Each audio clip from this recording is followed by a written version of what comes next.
All right, Sid. Come to buy us around, have you? Only if you earn it. Mid needs a piece of light but durable bone for her next project. You've encountered your share of beasts on your travels across the realm.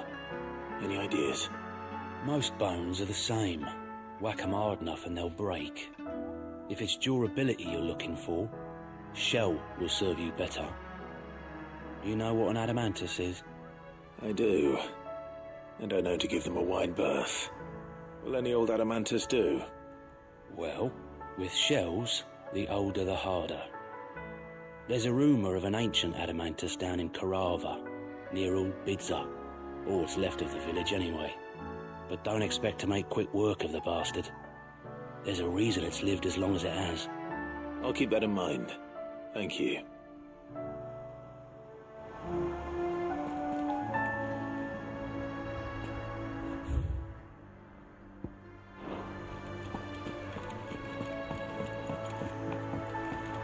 You should have seen him. Welcome back, Sid. Welcome back, Sid. Yes. Welcome back. Trip wasn't too much of a pain in the arse, I hope. Truth be told, it was me who suggested roping you in to help with the trial. But from what I hear, things didn't go quite as planned.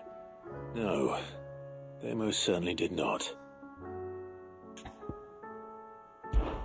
Ember lost his nerve in the face of a beast of prey, but he didn't lose heart. He pressed on, and he achieved his aim. And is that not what we ask of our scouts? Indeed it is. Thank you for your honest appraisal, Sid. The fact remains, however, that Ember will not always have a battle-hardened warrior on hand to pluck him from the jaws of peril. All I have gleaned from this trial is that without someone watching his back, Ember is little more than a liability. Wait, Sergeant. Ember still has much to learn, it's true. And this time he was found wanting. But I'd say he's due a second chance, nonetheless. After all, he did do as you asked. With a bit of hard work, any hand can be made to hold a blade, and any mind can conquer its fears. But a scout's nose is different. You've either got one, or you ain't. And by sniffing out that log, young Ember here has shown he has a conch and a half. Wouldn't do to waste it now, would it? Fine. One more chance. I'll do whatever you ask. I'll spend my days and nights in the pit if I have to. I'll show you. Just you wait. Daft as a brush, that one. But his heart's in the right place. Just like someone else we know. And if you ask me, we've been leaning on him for far too long. That time the curse breakers took some of the weight off his shoulders, I reckon. It didn't hurt. Just don't tell Gav I said so, will you? I won't have him thinking he's been hard done by. Next thing you know, he'll be asking for a day off. Chance would be a fine thing. Back to work. Forgive me, Sid. This did not play out as I expected. Things really do these days. But that's why we need men like Ember more than ever. Men who can make the best out of a bad situation. Remember that. I will, Sid. Thank you.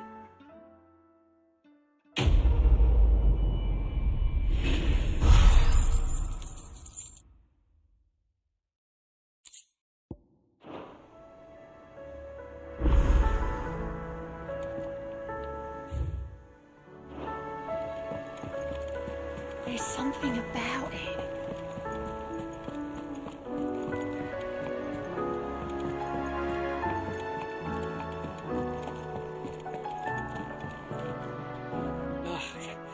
You alright?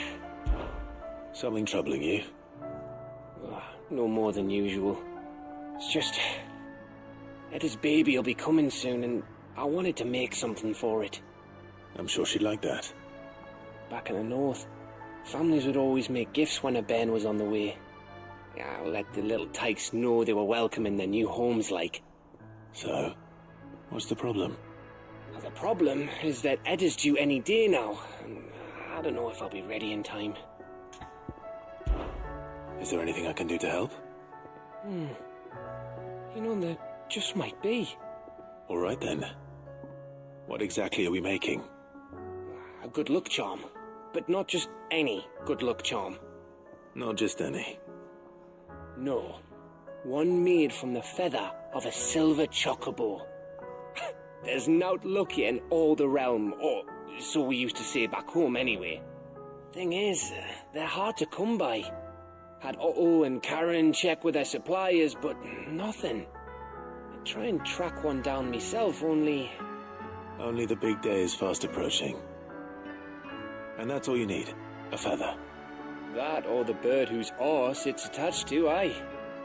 I was gonna start by asking around with travelling traders plying the northern borders. Well, there's no shortage of those passing through Martha's. I think I might make that my first port of call. I'll let you know if I find anything. You're a good friend, Clive. I won't forget this.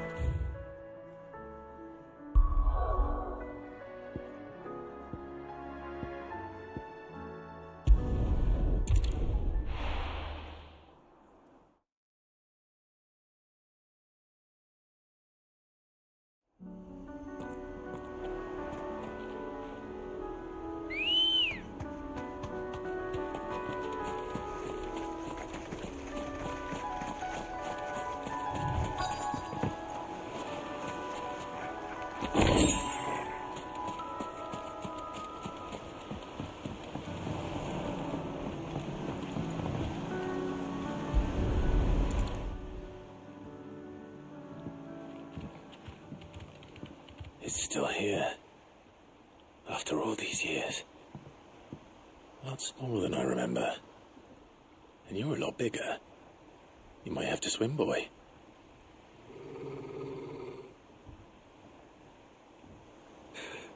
I wasn't being serious. You two go on without me. I doubt that boat will hold a third. If you're sure, we won't be long. Hop in, boy.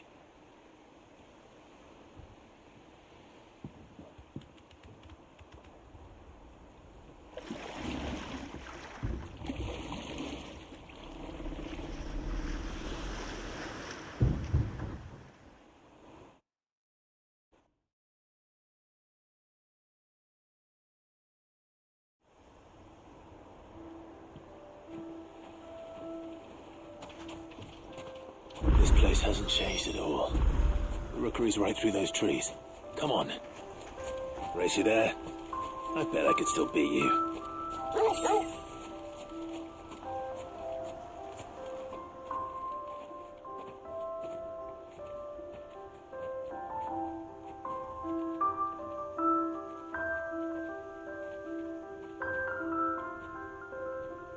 Here we are.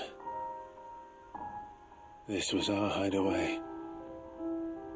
Wasn't it, Torgal?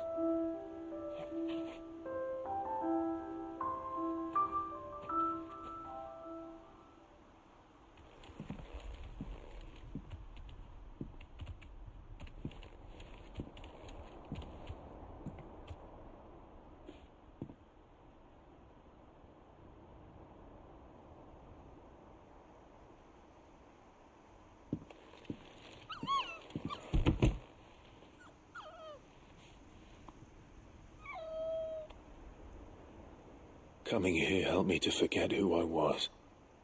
or wasn't. Prince, shield. Son his mother could love. Had I been any one of those things? Perhaps.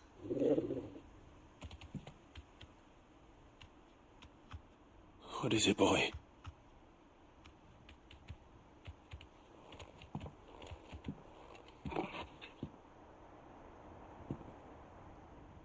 This is all from the castle. And Phoenix Gate. Did you bring these here? My sparring sword.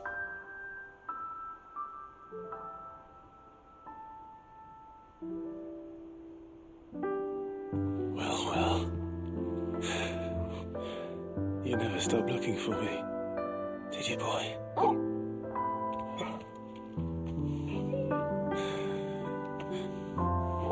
Thank you, Torgal, for never giving up, for never forgetting.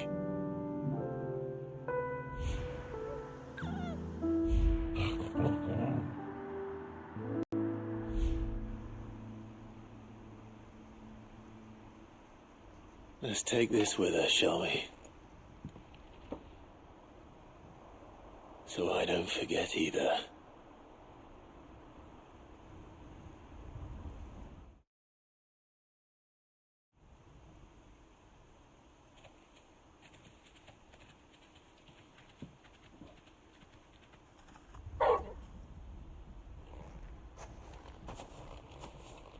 That's not the way back to the boat, Torgal. All right. I'm coming. I think I know where we're going.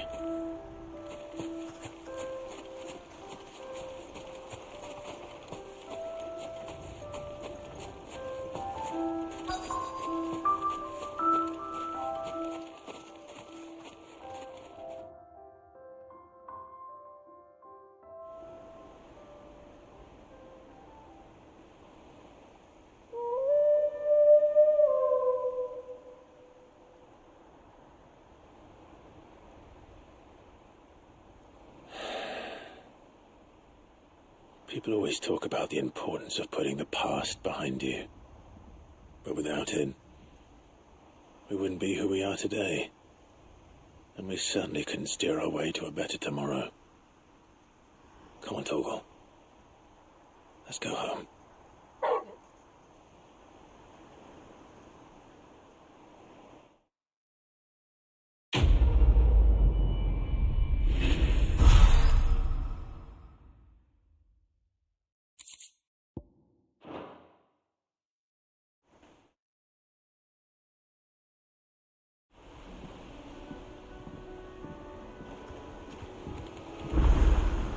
Sorry for the wait.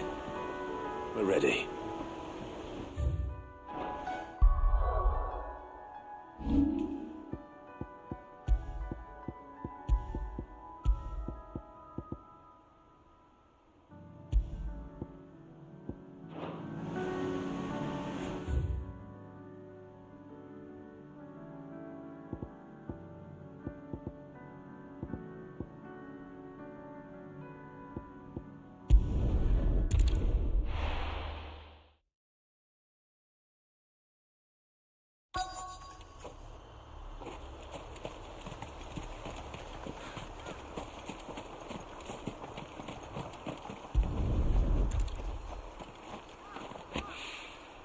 It's well.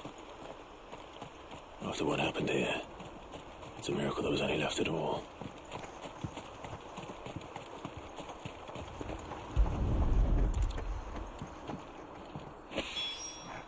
This should be enough.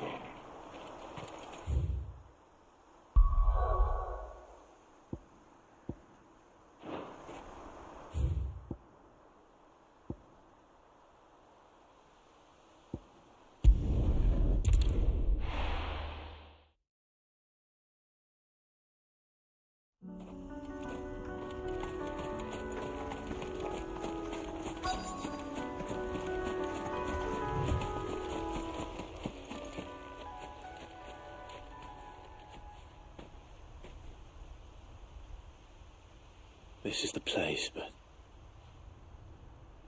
I'm sorry, Clive.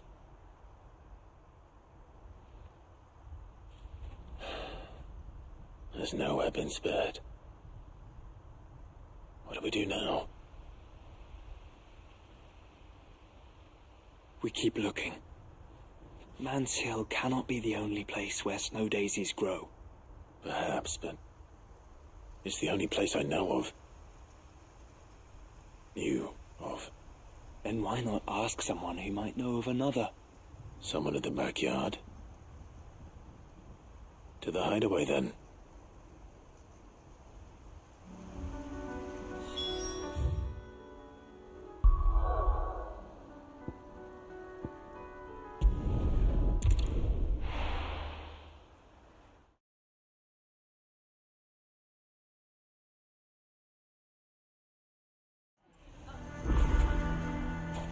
Why the hell would Victor take the bearers?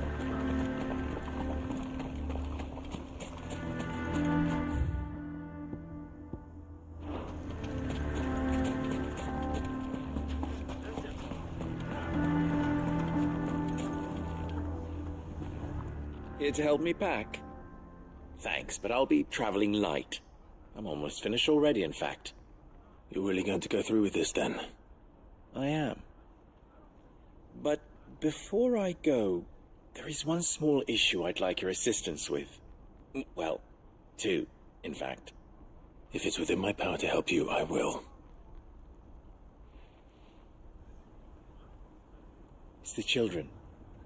I refuse to let them share in my disgrace. And if I leave them here, they surely will. Our friendship would see them ostracized forever. But I can't take them with me either. I can think of only one place where they are certain to be safe, and provided for, and loved. The hideaway. Of course. The children would be more than welcome. Thank you, Clive. I will not forget this. Lubor, are you still here? What is it, Ferda? You look pale. There's been a flood in the Velcroy, a damn big one. The League of Outlaws encampment was completely submerged in ether. What? Every last one of the bastards has turned, and they're headed this way.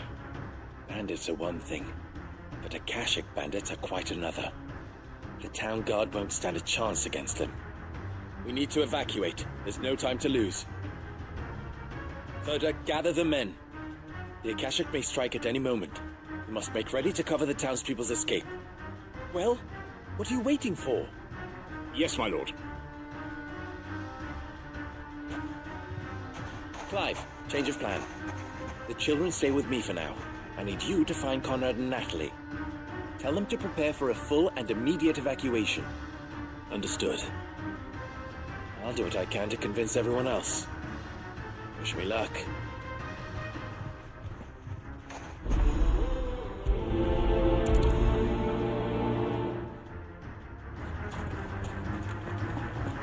You have to listen to me. They're coming. Why do they always have to make such a fuss?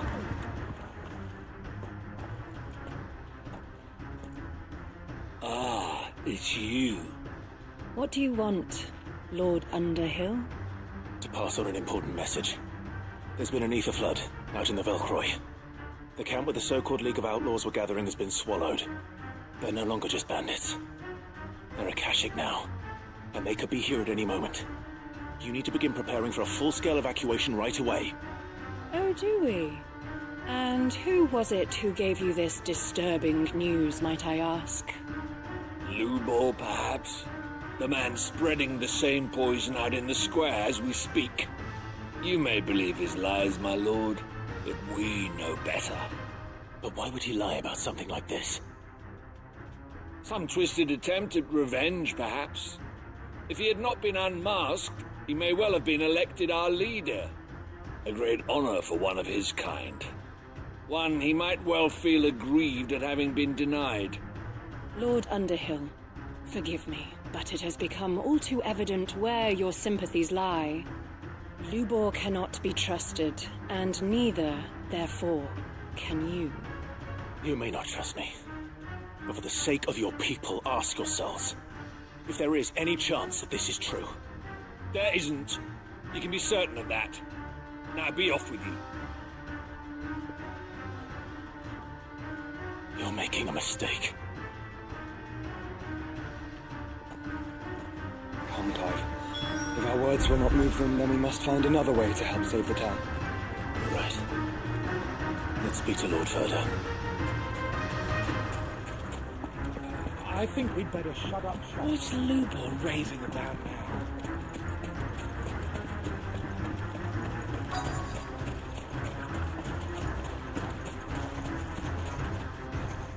Lord Further. Sid, what's wrong? I went to warn Conrad and Natalie about the Akashic, but they wouldn't listen. They've convinced themselves that nothing Lubor says can be trusted. The bloody fools. Which means the town guard can't be counted on for support. But I can. If there's anything I can do to help you defend Dalamil, you only have to ask. I appreciate it. Sid! Further! I've been looking for you everywhere. Victor? I thought you'd left. I couldn't abandon a friend in need. And Lubor is in need at this very moment. Come quickly.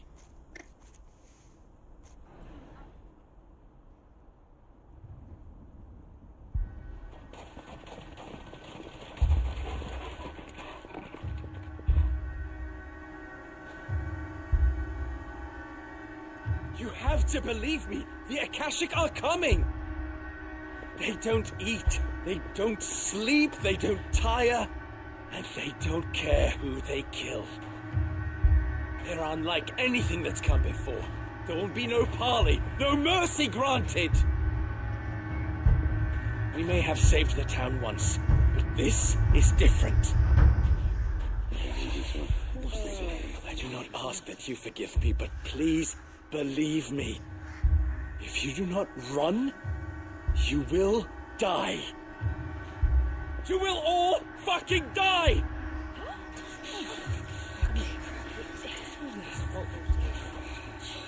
You'd like that, wouldn't you, bearer? Yeah, with us out of the way, your kind will be free to claim Dalamil for yourselves. You should run!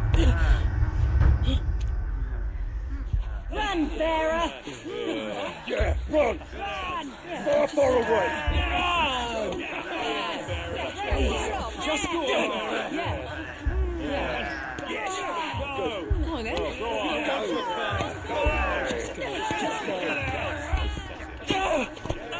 Lubor, wait. Someone's coming. Stop! You're hurting him!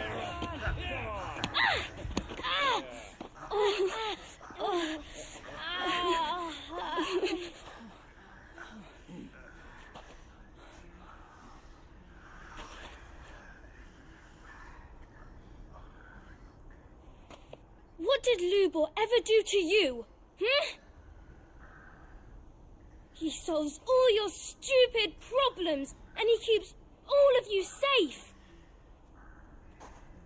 You know there's nothing he wouldn't do for this town. Who was it who made that cleaver you use every day, Conrad?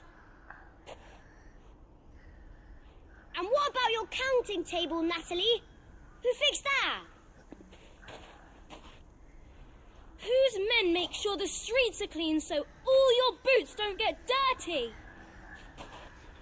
Who spends all day every day making sure things run smoothly round here? And none of you ever say thank you, ever. But did Lubor ever complain?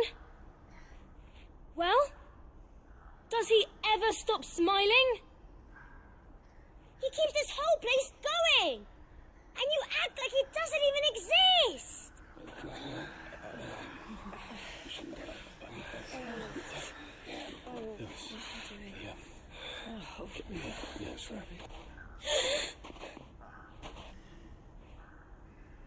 Lubor, we've heard enough. Wait! We will not run. The town guard will not abandon the very place it is sworn to protect. And I will not give up for lost the stores that we labored so hard to fill.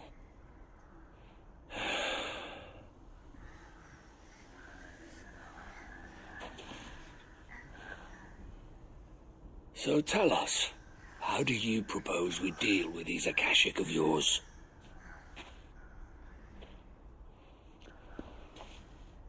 We won't run, but we will fight. All right, then.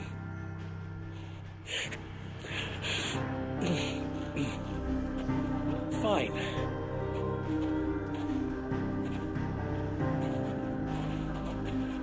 Gather round if you don't want to die.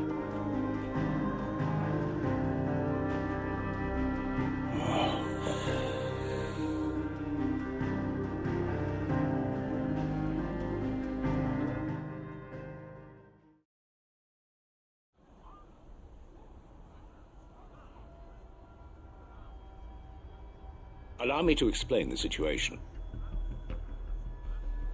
The ether flood occurred near the village of Cheratina, deep in the Velcroy. The place had been abandoned for years, until the League of Outlaws decided to make it their base of operations. Now they're all turned, and if the scouts' reports are correct, heading in this direction.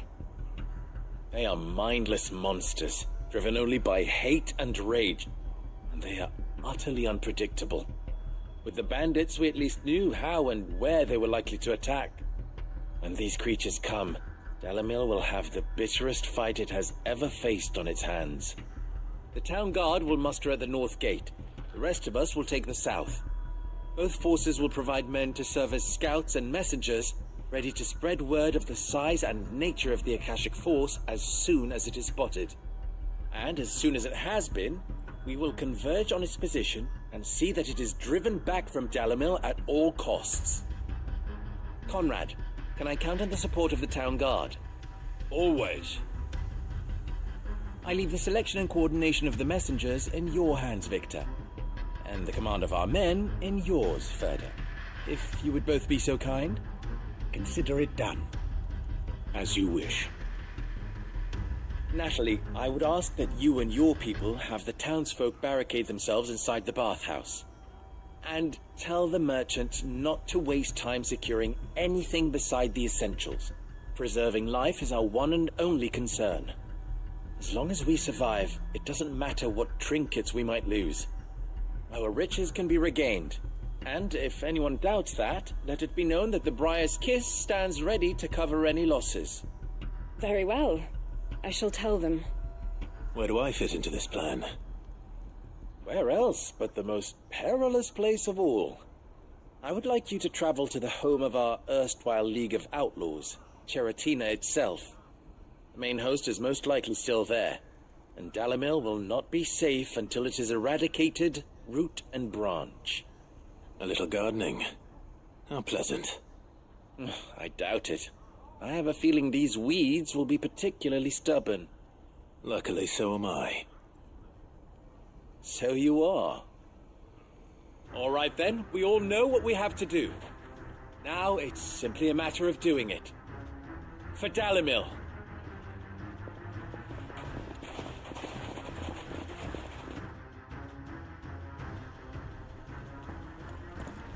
Looks like everyone's ready. We better not keep them waiting.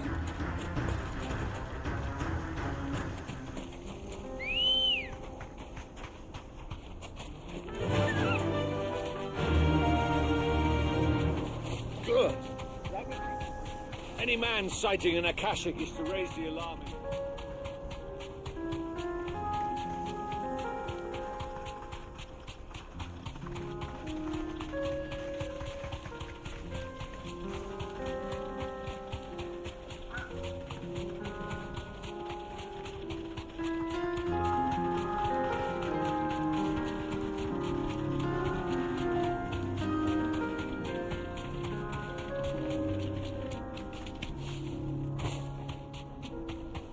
There it is.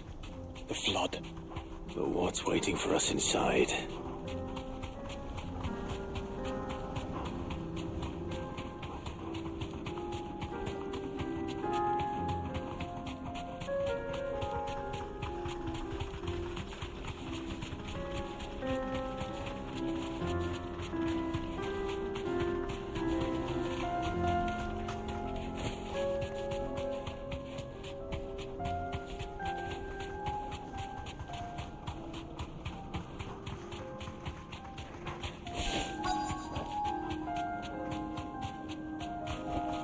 You deserve a rest.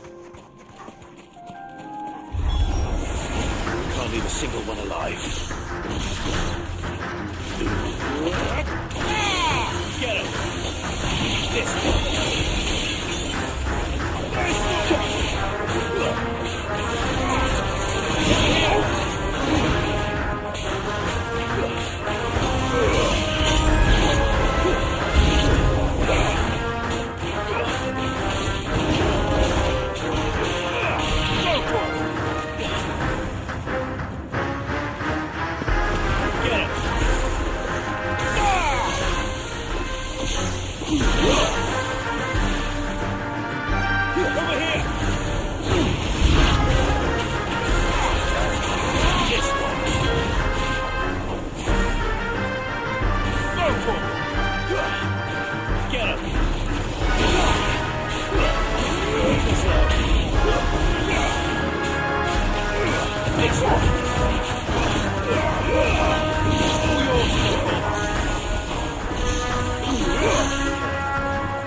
The League is disbanded.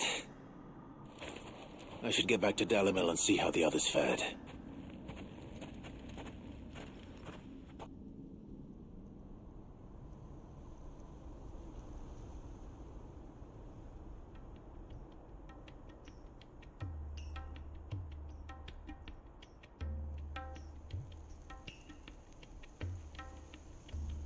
All the Akashic we were able to find have been dealt with. Seems that might be the last of them. Last of them here, perhaps. Lubor, Sir Clive has returned. Clive! What news from Charatina? It's done. Root and branch. I knew you wouldn't let me down. Thank you, my lord. Friends, the Horde has been driven back. The Akashic have been defeated. And we need not fear the arrival of any more, thanks to Clive. Victory is ours. We bloody did it! We saved Dalimil. Lubor, allow me to apologize. After all you have done for this town, we should never have doubted you. But we did.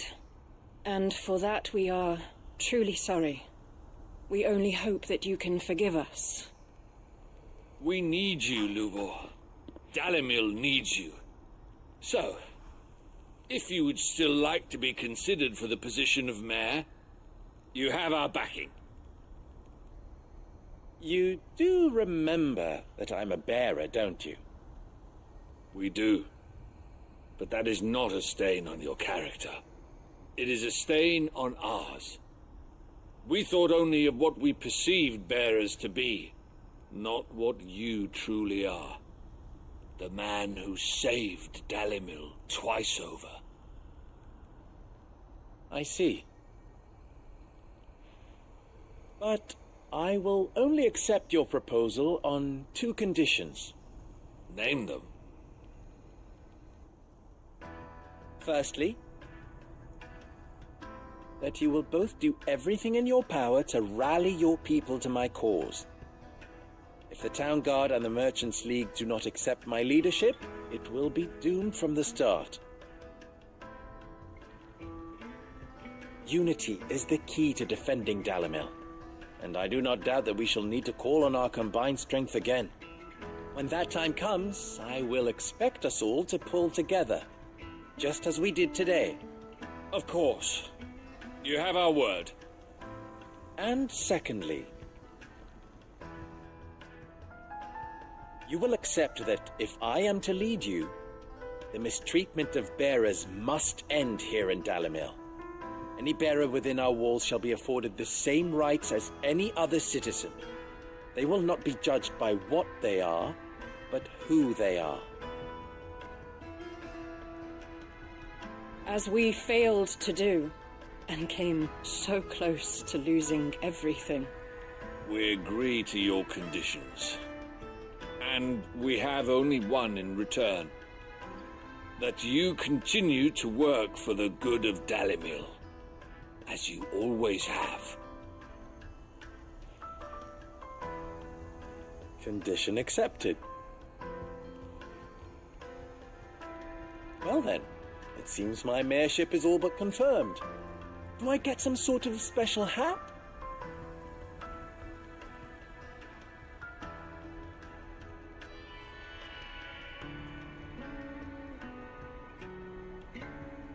How fickle fate can be. Not so long ago, I had resigned myself to leaving Dalimil in disgrace. And now, I find myself her leader. Here. For everything.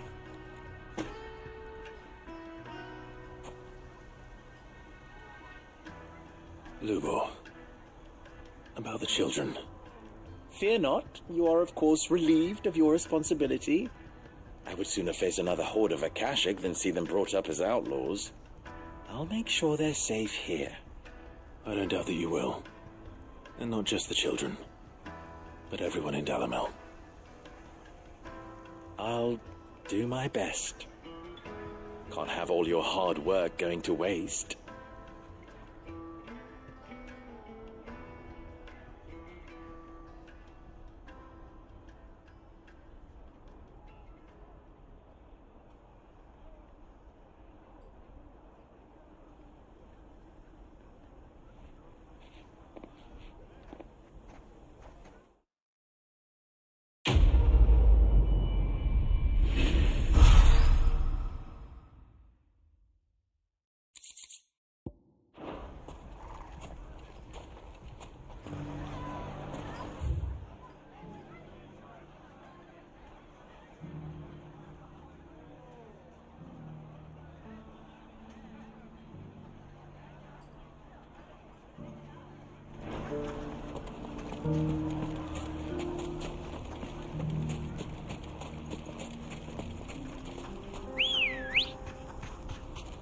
Come on.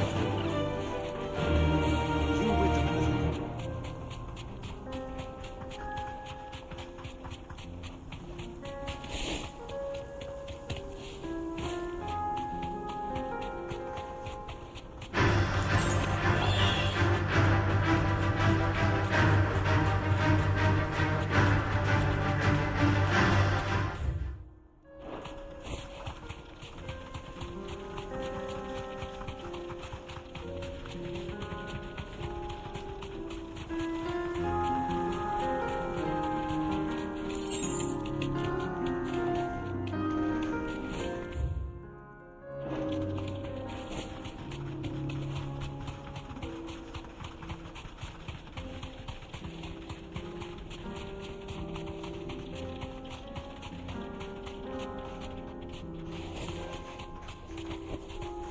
Be safe.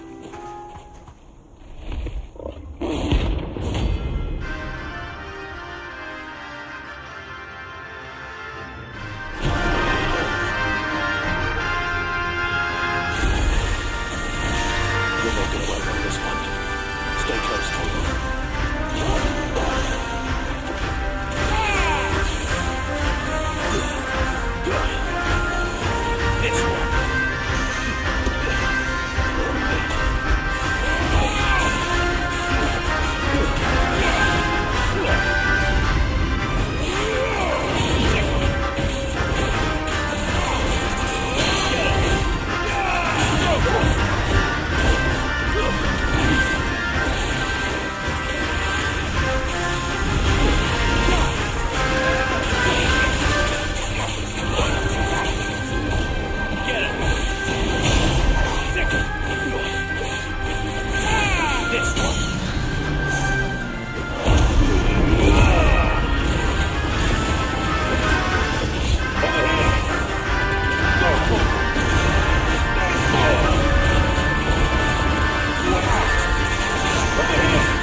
someone your own size.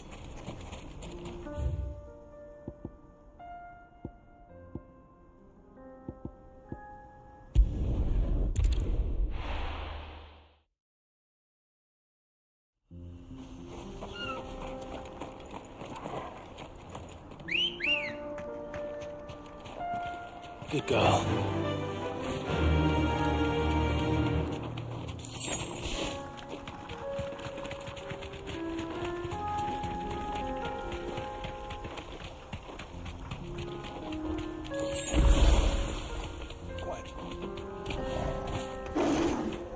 Here we are again. Carava. If you were a tortoise, Torgor, where would you hide?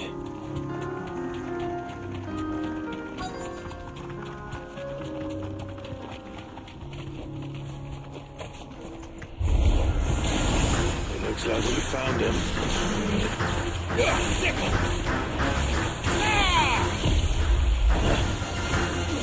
This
I better get these materials to Mid so she can finish her prototype.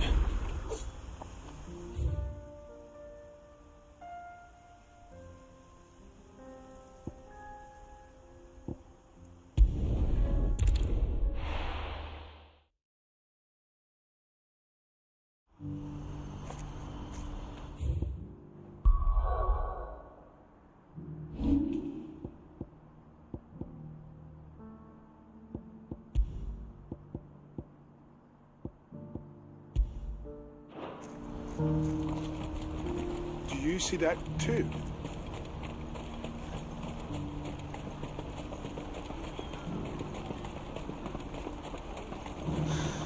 What is it? Oh, please. Just make it stop. I'm scared. It's all right.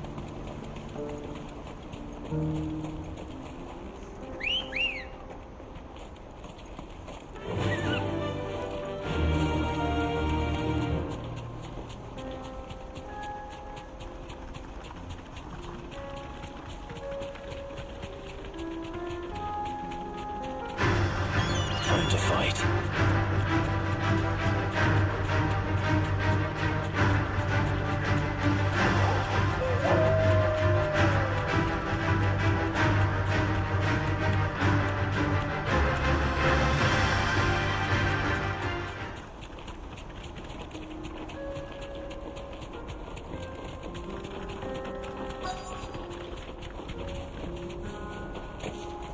It can't be Rutherford, can it?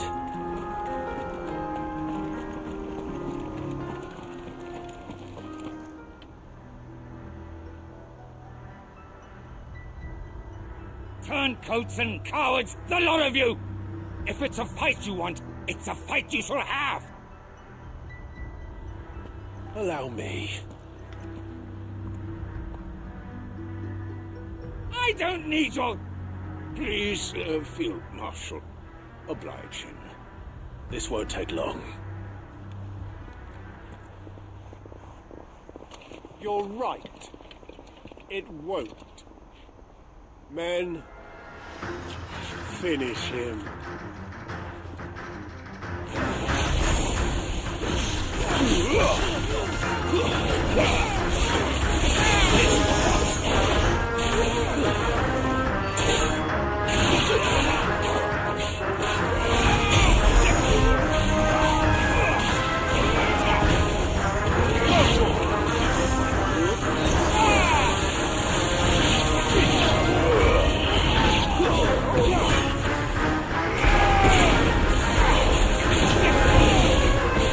Farewell.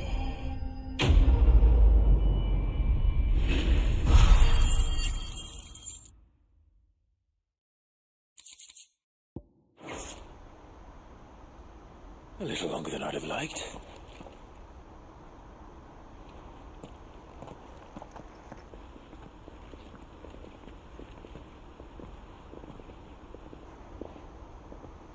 Field Marshal Havel, I presume. Are either of you injured? No, my lord. You arrived just as our escort turned on us. Fucking traitors. I'd heard reports of soldiers in the outlying regions abandoning the oaths they swore. But I hadn't thought the corruption had reached so close to the heart of the Republic. It's a fucking disgrace. Your interfering old bastard of an uncle tried to warn me, of course. My lord Marquis. Or is Sid the Outlaw more to your liking? Call me what you want. It doesn't change who I am, or the urgency of the message I bring. My uncle has a plan to right the realm, and he needs your help to see it through. Before I agree to anything, I'd have you answer one question. What do you stand to gain from all this? I won't deny that I might benefit from further chaos. But I seek a new beginning for all of us. And while the choices I've made may not always have been the right ones, I know I made them for the right reasons. For so long, so many of us have been told how we could live, how we could die, when it should have been our decision all along. Now we have a chance to put things right. But in order to take it, we must stand together. Even if it be beside those with whom we don't see eye to eye.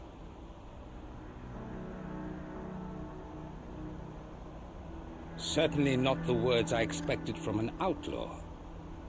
But perhaps your uncle was right. You are no ordinary outlaw. I'll never hear the end of this. All right. I'll start by ordering my most trusted guard to bring the Dalmekian fringes under control. Next, I'll make contact with my counterparts in the Imperial Army and see if I can't convince them to try and restore order in their own territory. Thank you, Field Marshal. But they are not the only ones we will need to convince. What do you mean? I don't doubt that I can bully some sense into a few generals. But those they answer to require a different kind of persuasion. And when it comes to honeyed words, well, we will need an envoy. One who can court even the most stubborn of statesmen.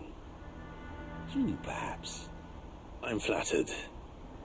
But I'm no diplomat either. And I have other problems to attend to. What we need is a skilled arbitrator. And I may know just the person. Is that so? And would he happen to be an outlaw too? Of a different kind, perhaps. Beggars can't be choosers. I suppose we'll all have to find a little of the outlaw in ourselves if we're to make it through this. Very well. Send your man to me right away. I shall.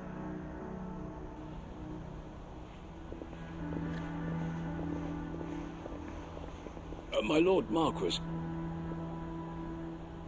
your Lord Uncle bade me escort the Field Marshal to his manor in Port Isolde. And I will see that my associate joins you there. Very good, my lord.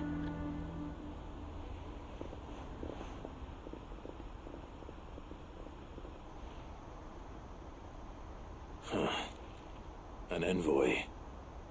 I'm not sure I'm the man to talk anyone round. I can barely convince my brother to take his medicine. No. This is a job for someone with experience. Someone like Quentin. I hope I can convince him at least.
Might this be Nickelberg? Be safe.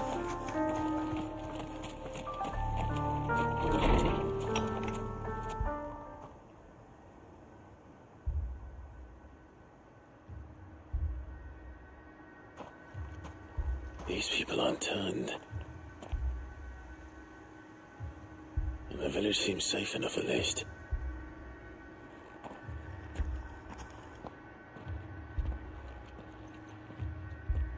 What is going on here? Ah, did you too heed the call? Heed the call? No, I came here looking for someone. To be honest, I wasn't sure I'd find him here. Let alone all of you.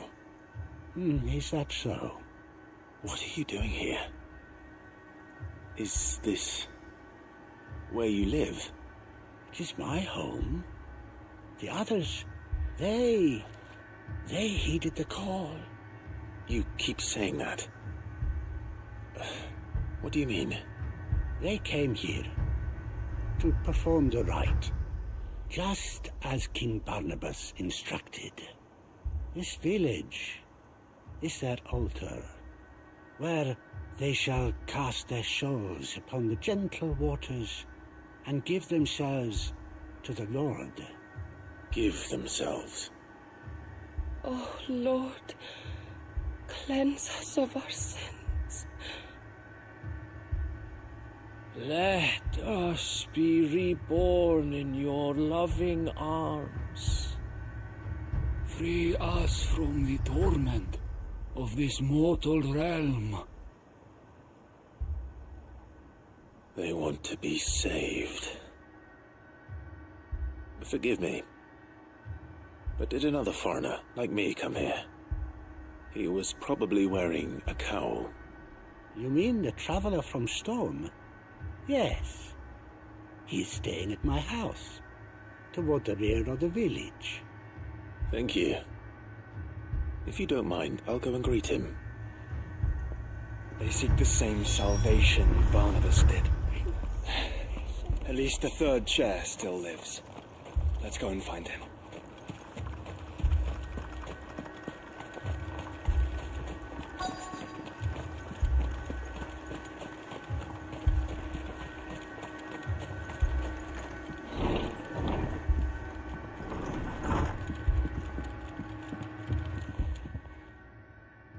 Excuse me.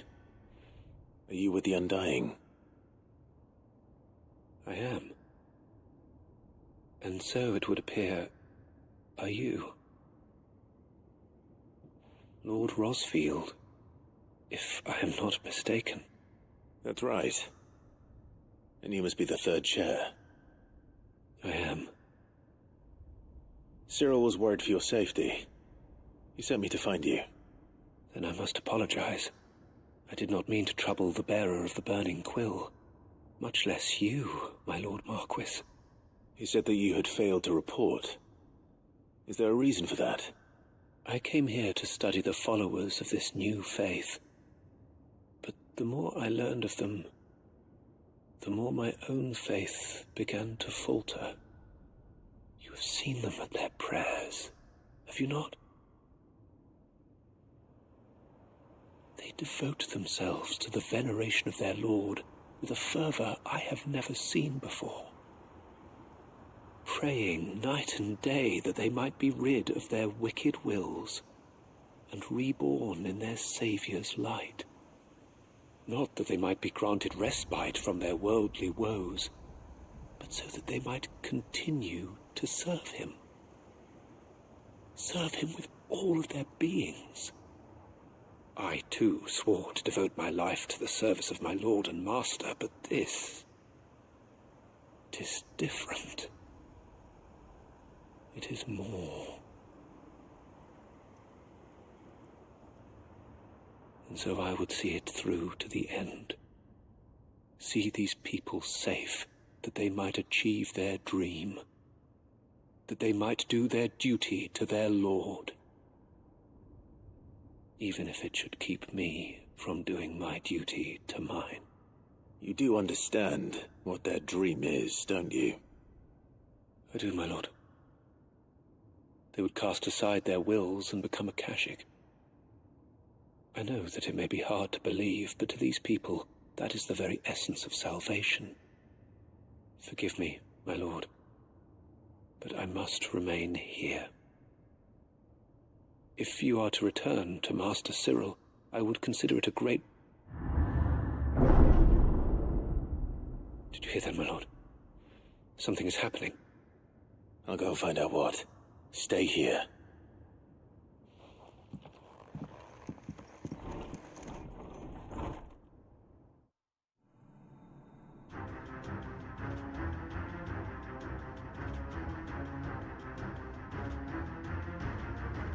Beneath the flood. Oh no. There must be something I can do.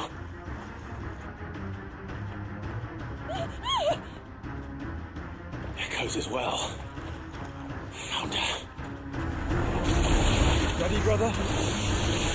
Ready.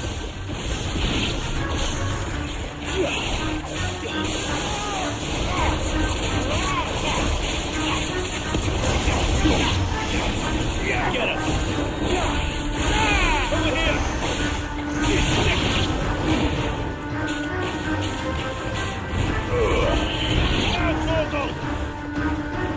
This one.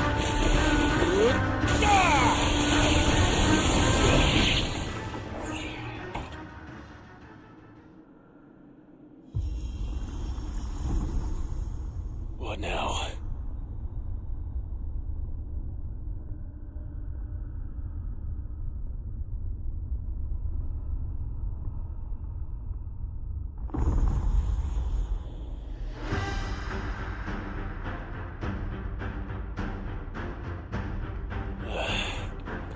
We meet again. I've killed your kind before.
Damn it!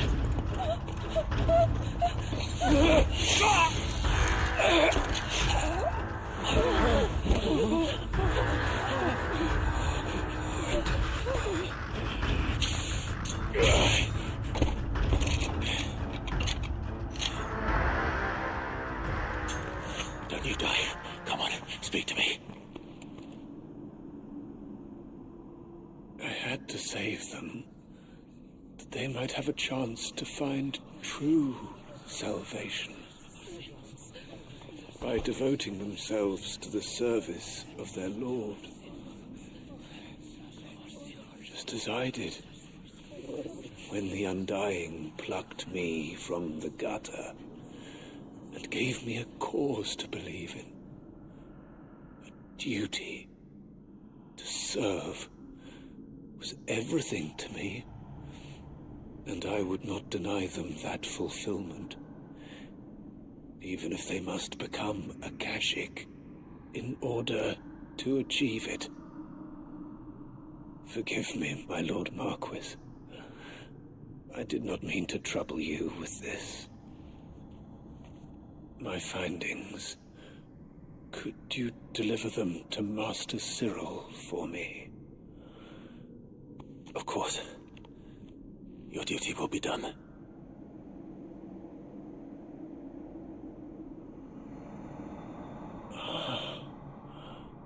Look, my lord.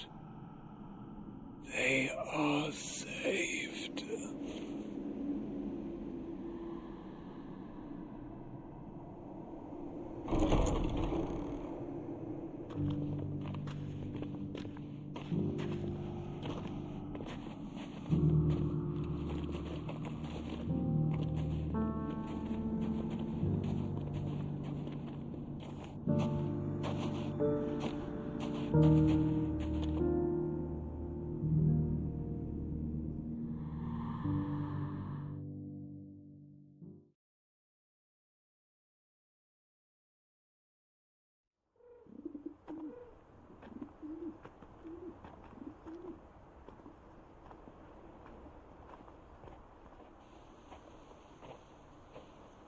They are saved. Found her. I should get this report to Cyril.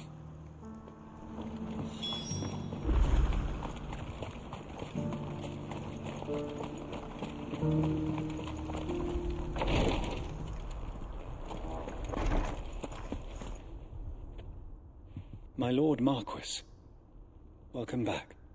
I am glad to see you hale and whole. I met with your third chair, Cyril. He bade me deliver his findings to you.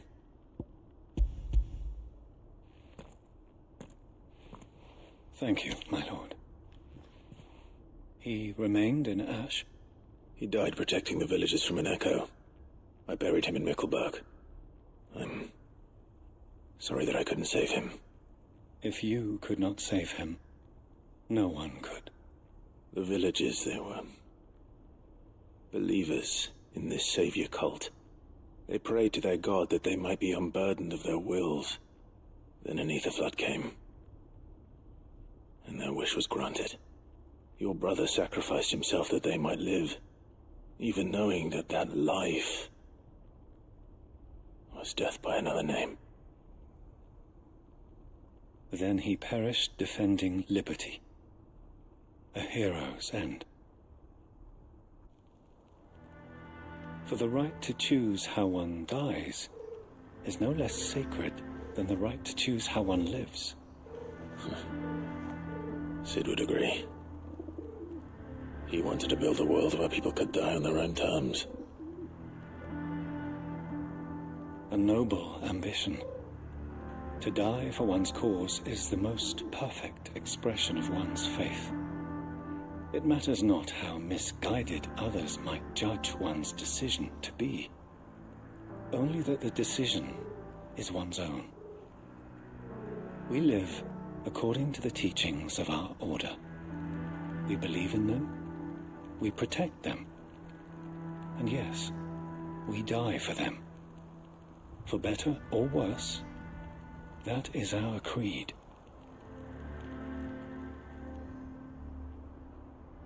But he didn't die for your creed. He died to save them. And you still believe that what he did was right. I believe that he believed it was. We of the Undying are not slaves, but willing servants. And this was his will, the ultimate expression of it. All right. I'd like to know this man's name, Cyril. To know the names of all the Undying who've fallen in the line of duty. They died serving my house. It's only right that I remember them. That is my duty. Of course. I shall fetch the Book of Martyrs at once. My lord, it has been, and shall ever be, the greatest honor of my life to serve House Rosfield. Though our duties may differ, yours is no less important. I pray with all my heart for your success. And were they here, I have no doubt but that every one of my fallen brothers and sisters would feel the same.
Your journey ends here.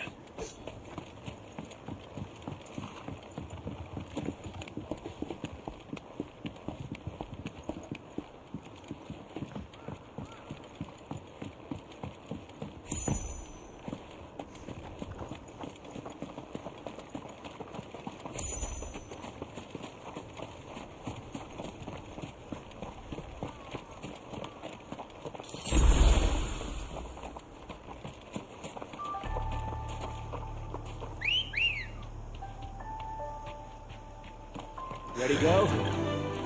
Faster!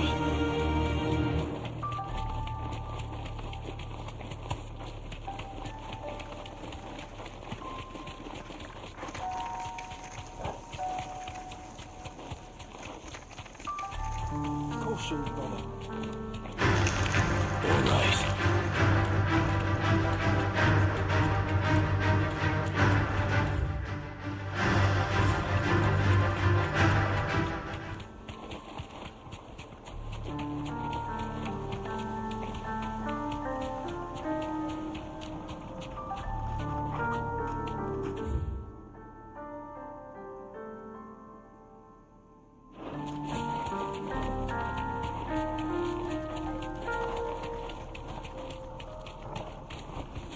Thanks, girl.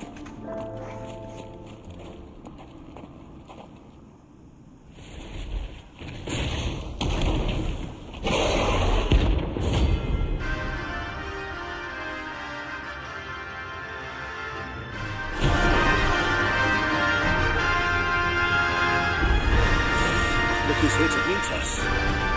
Pity we don't see friendly visitors.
heard warmer welcomes.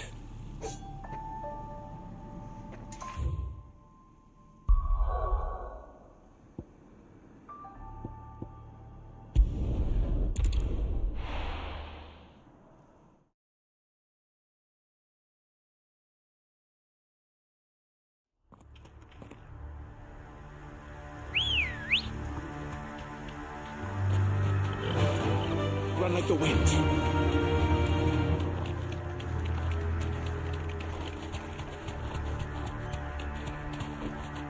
Be safe.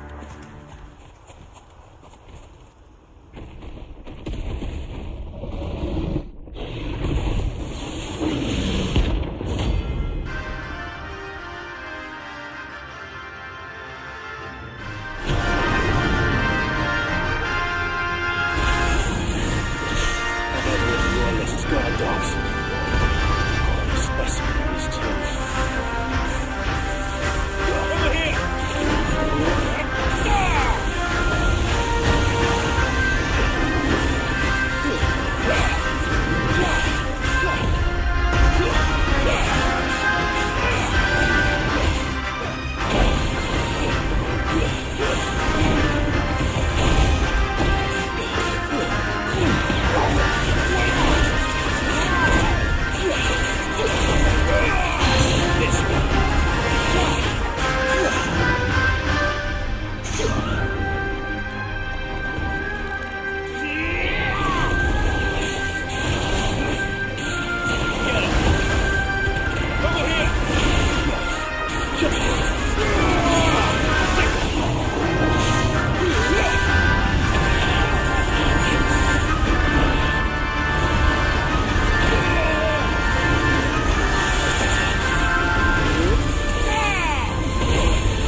match for you, eh, Torgal?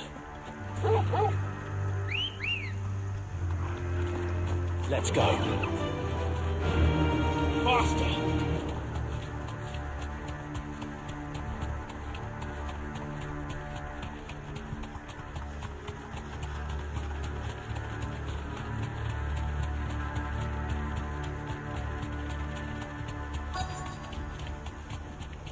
The entire village looks abandoned. Now, which house would a bookworm live in?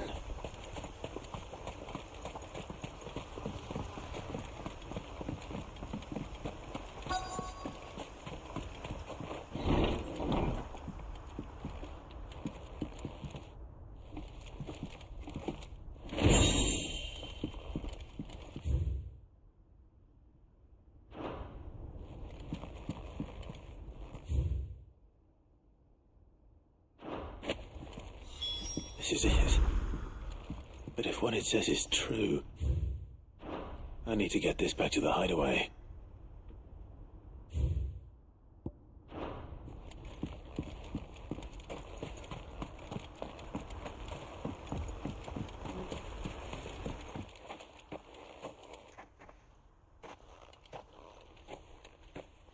Leaving so soon, stranger? We've been watching you. From a distance, so to speak. Subtle. I know who you are. Then we need not waste time on introductions. Hand me the book. Leave it in our care and return to your life. Your care? Do you mean to burn it, or bury it? That is not my decision to make. But by one means or another, its contents shall be removed from the common record. Then I'll have to politely refuse. I won't let you erase our history. Then we find ourselves at an impasse. Very well. The book can just as easily be pried from your dead hand.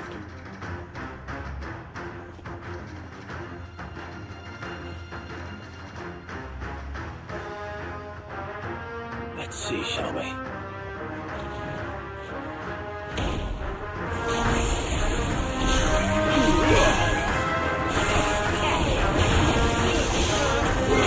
This one.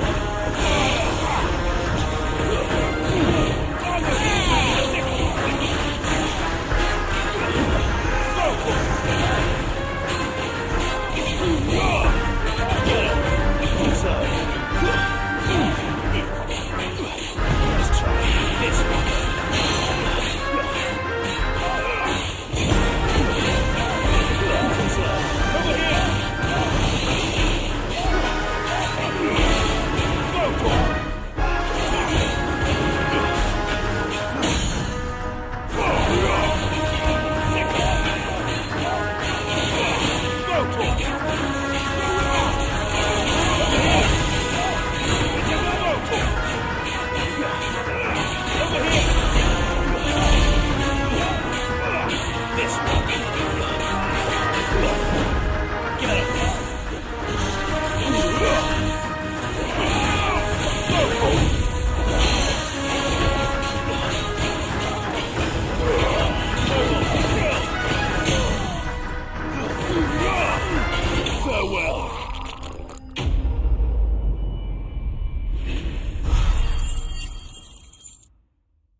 Impressive.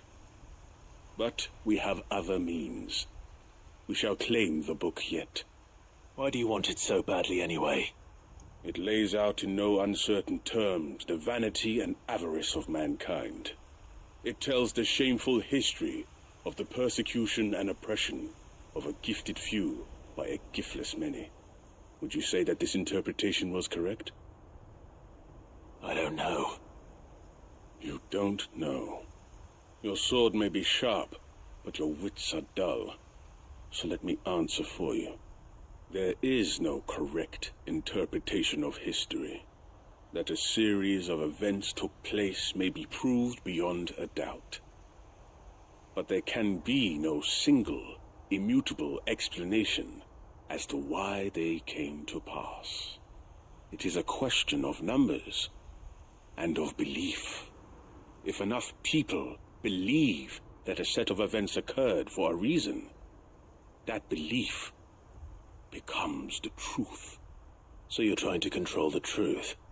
We are trying to protect people from themselves, from knowledge that would bring them naught but pain. That is all. You may keep the book, for now. The world is small. We shall meet again. Until then. Wait! Damn it. Let's get this back to Vivian. Perhaps she can explain what that was all about.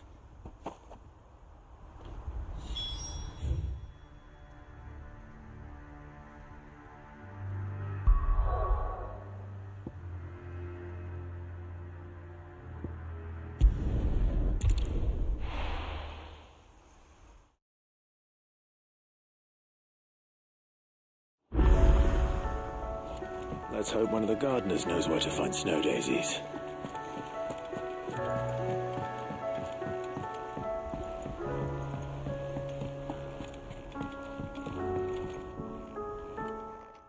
Vivian. I found it. The book you lost.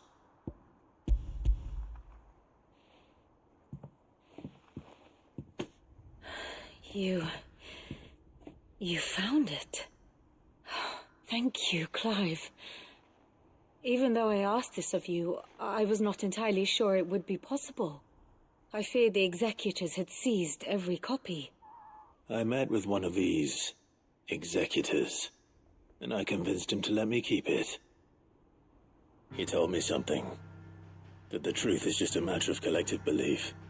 And that if enough people believe a lie, that lie becomes the truth. It does. But it also means that the truth is not immutable, that it can be changed, provided that those who wish to change it can convince enough people that their perspective is the correct one. As the sad history of the bearers proves. You said that the book inspired you to become a scholar. It did. Or its author, rather. She was a heretic, you see. A firebrand and a dissenter. A gallows stood ready for her in every corner of the realm. And by shunning society, or perhaps being shunned by it, she stumbled upon a truth so potent that an entire realm trembled at the prospect of its utterance. I, too, have always felt somehow set apart from the world of men. A stranger to my own species. She taught me that my solitude was not a curse, but a gift. And that, though my journey to the truth might be a lonely one, what I found at my destination would be more than worth the cost. Do you still feel that way? That you're not one of us? Honestly, I'm not entirely sure anymore. Since coming to the hideaway, I find my thinking somewhat clouded. Perhaps the result of studying mankind from a rather closer perspective than I had intended. But the more I study, the more I find value in this perspective. In looking not from the outside, but from within. So if you'll permit me, I'd like to continue my work here. Remember, Clive, when enough people believe, belief begets truth. Give the men and women of this benighted world the gift of truth. Make them believe in you, as I do. I'll try, Vivian. I'll try.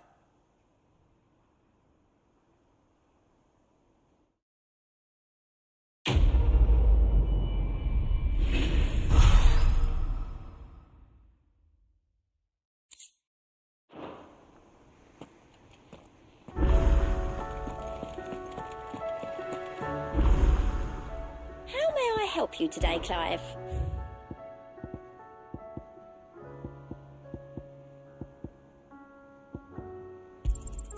You earned this. Best of luck out there, Sid.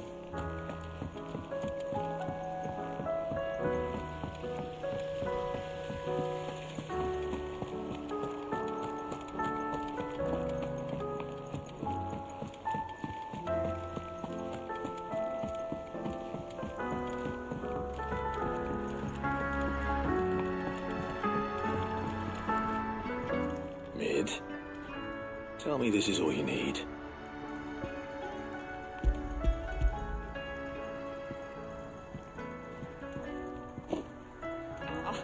You make it sound like I asked you to save the world or something. Tell me this is all you need. It's most of what I need. After you left, I went over the figures again, and I realised I'd forgotten a 1 and a 0. And a cogwheel. Just a tiny one. Though, that's the problem. Gears that small are a bastard to make, and I may have lost the one Blackthorn spent a fortnight toiling over. Wait. The children. When they took apart your scales, there was a tiny brass gear. Now that I think about it, they didn't use it when we put the scales back together. The young'uns? But why would the... You know what? I don't want to know. I'll keep working on the model. You go and find that cog.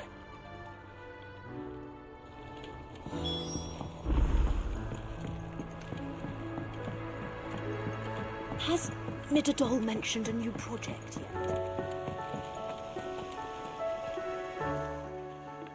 Sid!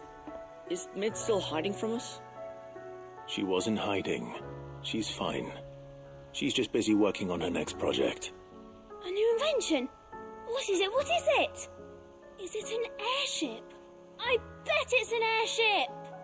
Do you think she'll let us help? That just so happens to be why I'm here.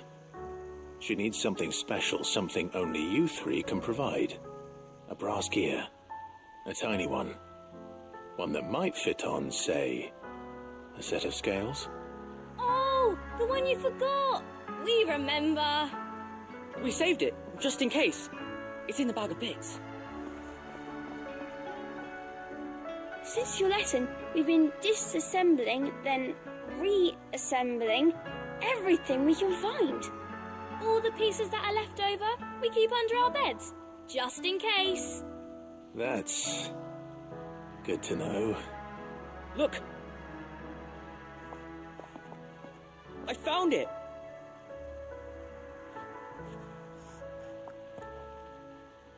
Is that all? Just the gear? We have more parts if Mid needs them. That's all for now. But I'll let Mid know about your hoard. Just in case. Thanks, Sid.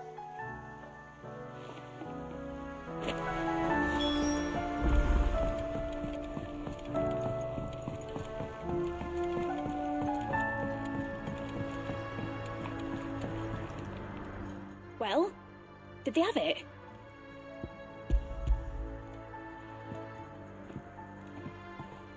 They did. And they kept it somewhere nice and safe. Will it work? Will it work? He's perfect! You're a genius, Clive. What exactly are you going to use it for? Only the most important job of all. The wings aren't going to move on their own. But with the right cog in the right place... Well, you just wait and see.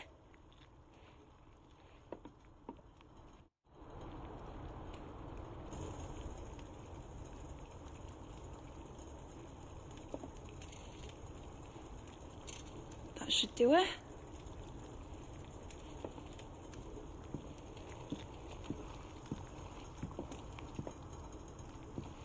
Here goes nothing.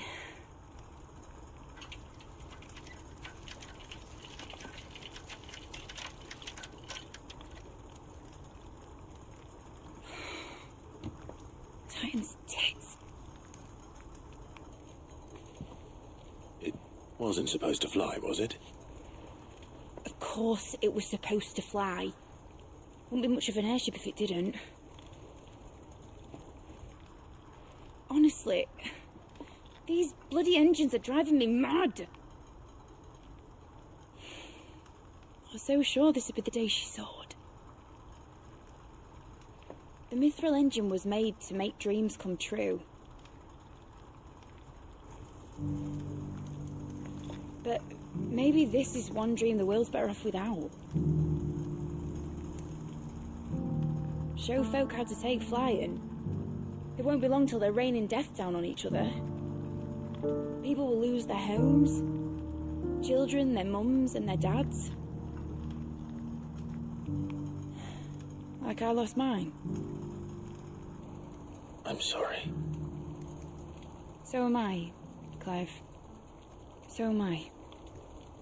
Sorry that I have to choose. Do I follow my head, or do I follow my heart?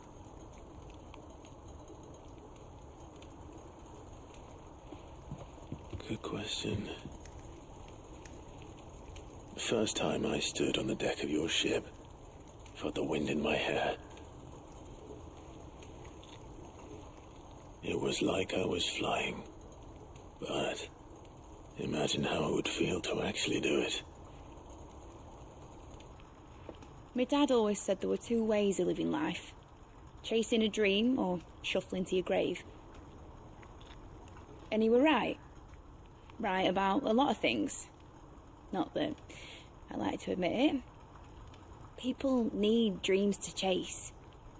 Especially in a world like this.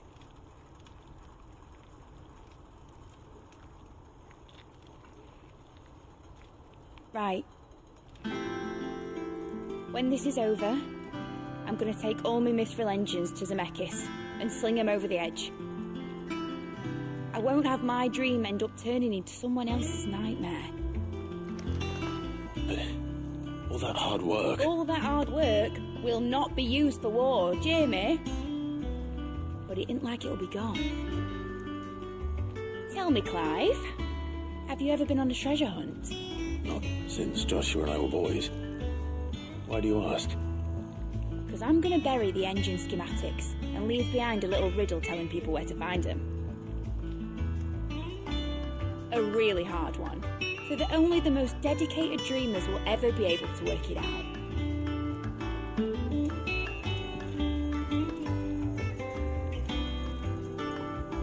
Ooh, I can picture it now.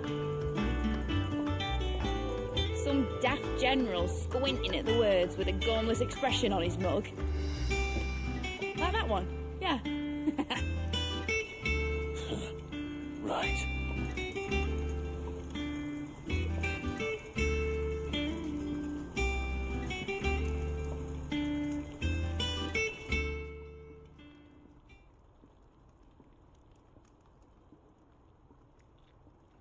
Of course, if I'm putting this engine at the end of a treasure hunt, I'll still need to make it a treasure worth hunting for. Won't be much of a prize if it couldn't even make a toy boat fly after all. My dad always said, dream big. But it ain't the size of a dream that's important, is it, Clive? Only that it's a good one. And I reckon I've got a fair few good uns left in me. I'm sure you do.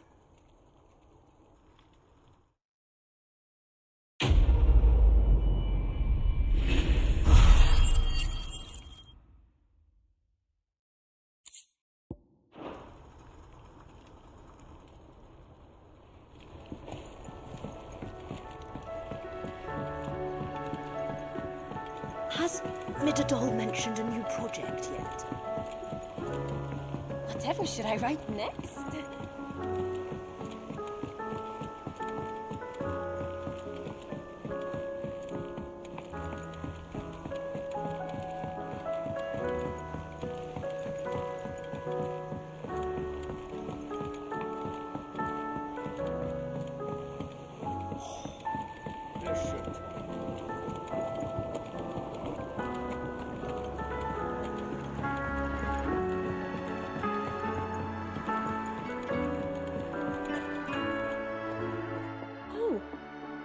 What brings you down from the heavens, Sid? I need your advice. Joshua and I are looking for a place where snow daisies grow. Preferably in abundance. Snow daisies. Then you'll want somewhere not too hot and not too cold. And where the winds are strong enough to carry the seeds. I I reckon Man's Hill would be a good place to start. There in the Royal Meadows, perhaps? Both have similar climbs and the right elevation. If the Blight hasn't claimed them yet. Right. Thank you. Did you learn where we might find our flowers? The gardener here mentioned the Royal Meadows in Sambrek. The fields beyond Northreach. Well, if that's the case, then Yote was right. I recalled that she'd kept the record of our travels, you see. So I asked her if she'd perhaps noted anywhere that snow daisies grew, and she mentioned Oilafeist Bay. Whose shores border the meadows. Off we go then.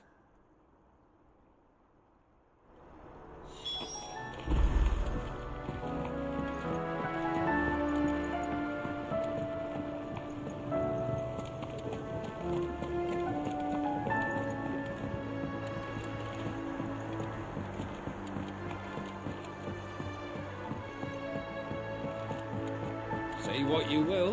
Lady Karen has seen her sheep. Trouble with your gear, or what do you want?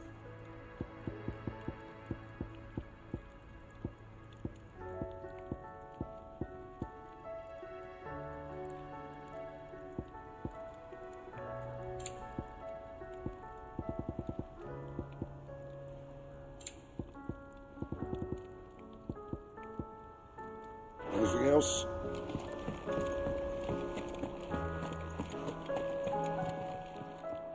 Aye, it's a dangerous world out there. It's rubbing me blind, you know. It'd better all be here.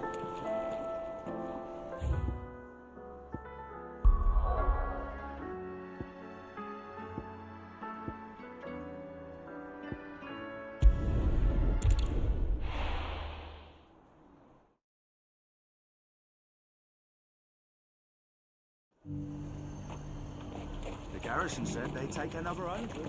And now my eye. The garrison did it. Well, what have you got?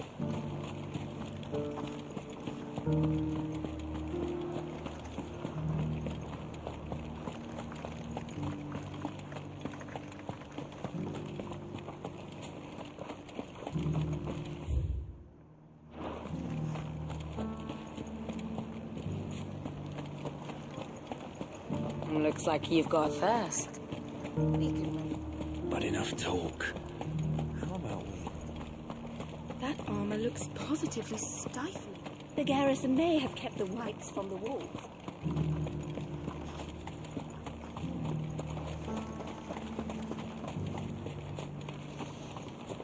Do be careful. I will.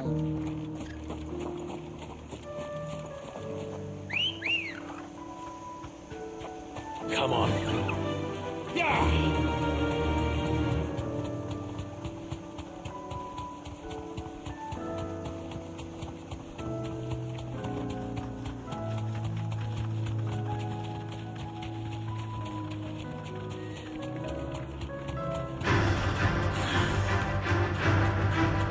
Meadows are vast.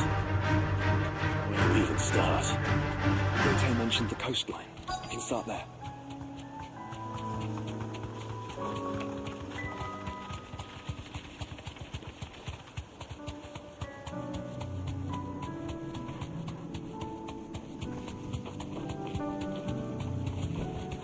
Thanks, Gal.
Good girl.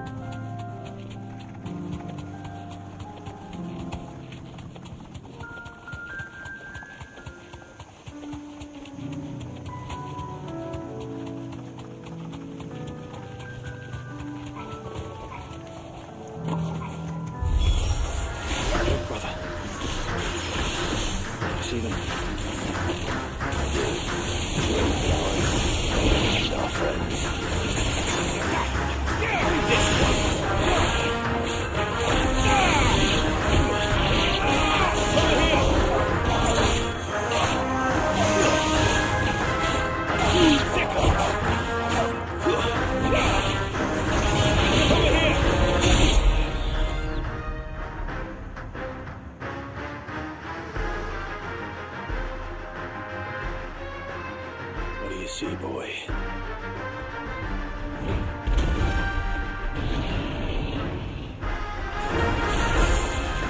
Let's hope this is the last one. Only one way to find out. This one.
That was harder than I expected.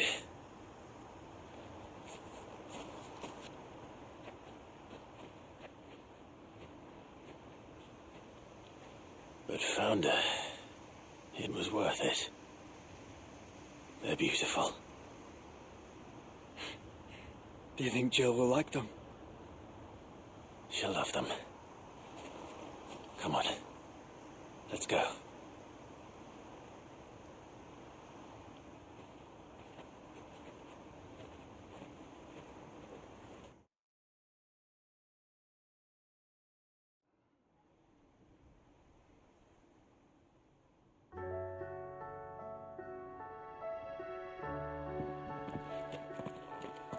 It appears my work is done. The rest, as they say, is up to you. Well, you and the skies. We wouldn't want another thunderstorm now, would we?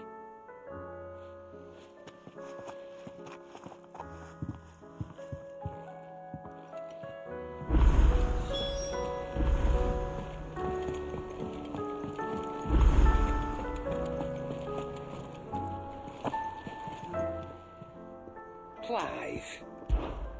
Go on, then. It's rubbing me blind, you know.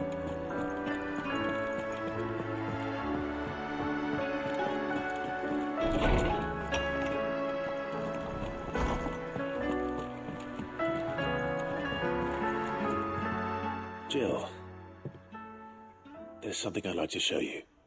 There is? And where might this something be? It's, not here. Now, I know this is sudden, but how would you fancy a trip to Oriflamme?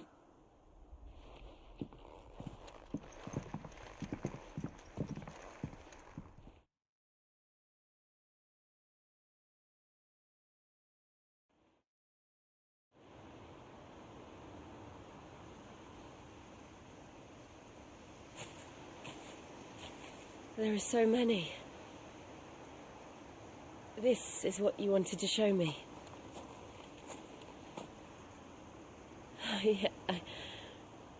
I don't know what to say.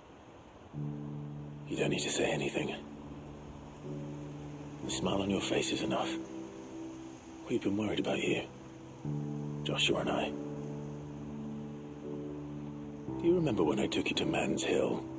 Or tried to? How could I forget? You saw me crying and thought a change of scenery might lift my spirits. In the end, it earned me a nasty cough and a stern scolding from your mother. But I felt wonderful nonetheless. I'm sorry. I had no idea what I was getting us both into. But I couldn't bear to see you like that. Before we left, my chambermaid told me she'd overheard your mother talking about my marriage prospects with some of the noblewomen at court. They were debating whether it would be more profitable to marry me off to one of the high houses instead of saving me for the ducal line. No one thought to ask me what I wanted. I was nothing to them. A pawn at best. I felt so trapped, so lonely. I didn't know. But I wasn't alone. You were there. Your hand in mine as we ran for those oaks. And I knew then, no matter what happened, I would be all right. I'll never forget that feeling.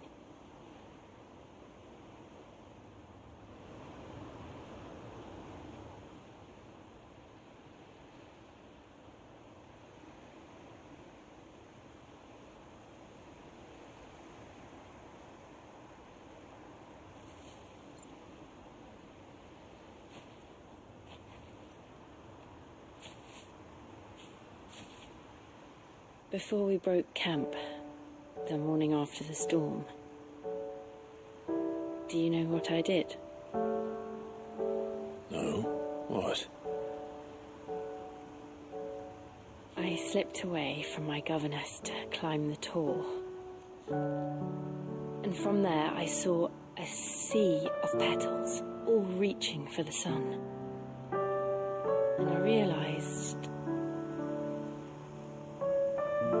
that no matter how terrible the night,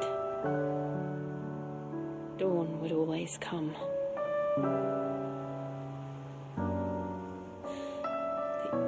That you would always come for me.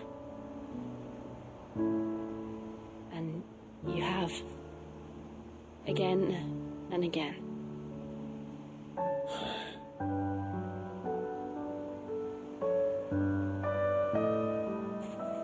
Where do you see us? When all this is over?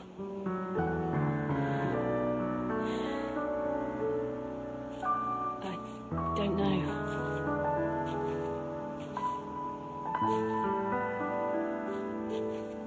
Not here, though. I think I've outgrown the twins. After everything we've been through, the realm just seems so small. I'll need some space to spread my wings. Then that's what you'll have. And I'll stop at nothing to see that you do.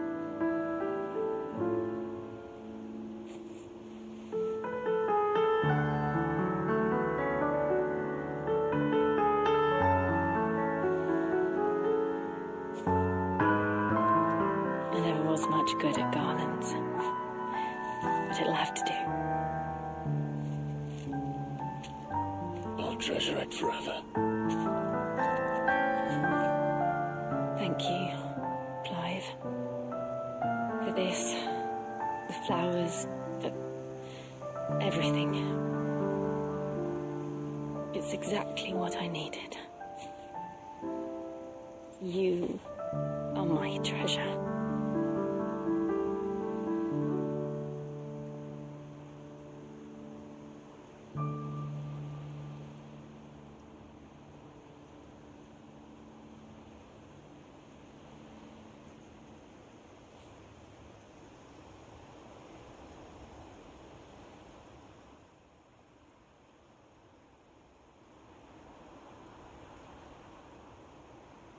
We should probably be getting back. I expect the others are wondering where we are. You're right. There's still much to do. And we'll do it together.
Let's go.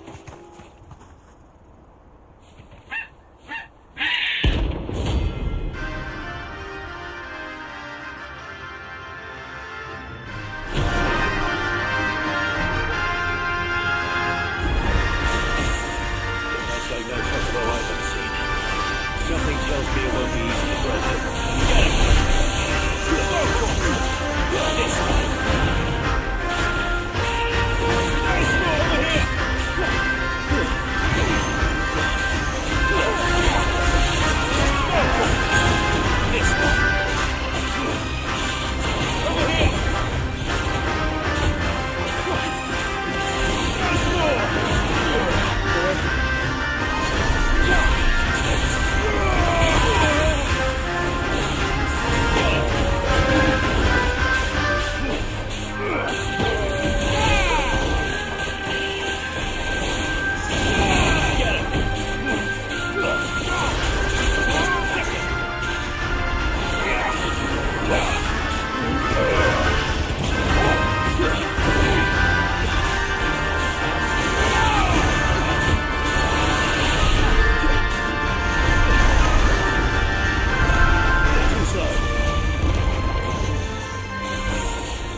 You're finished.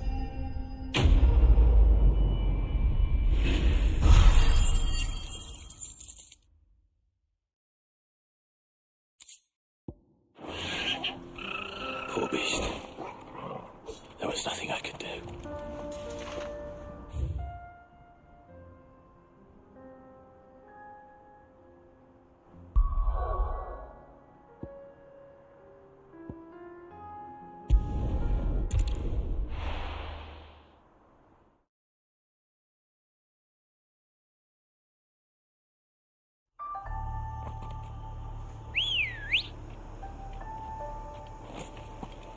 Good girl.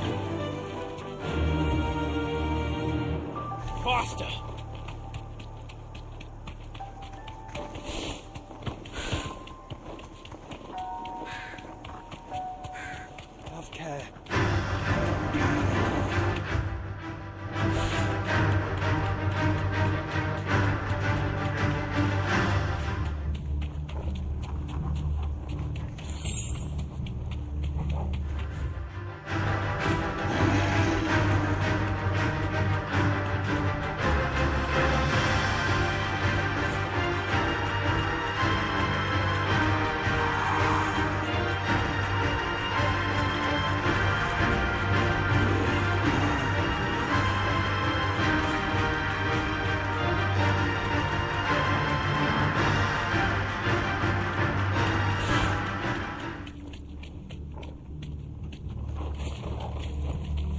Be safe.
Your reign is at an end.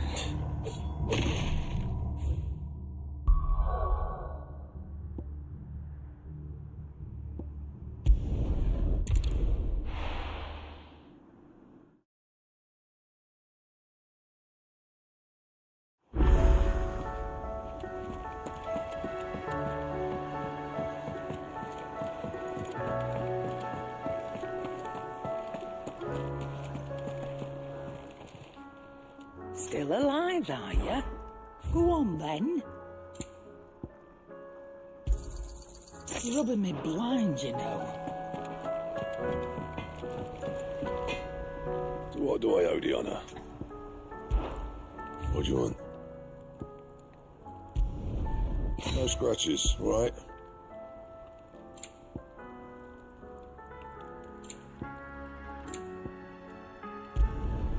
It'd last you a good while. That it? Fair.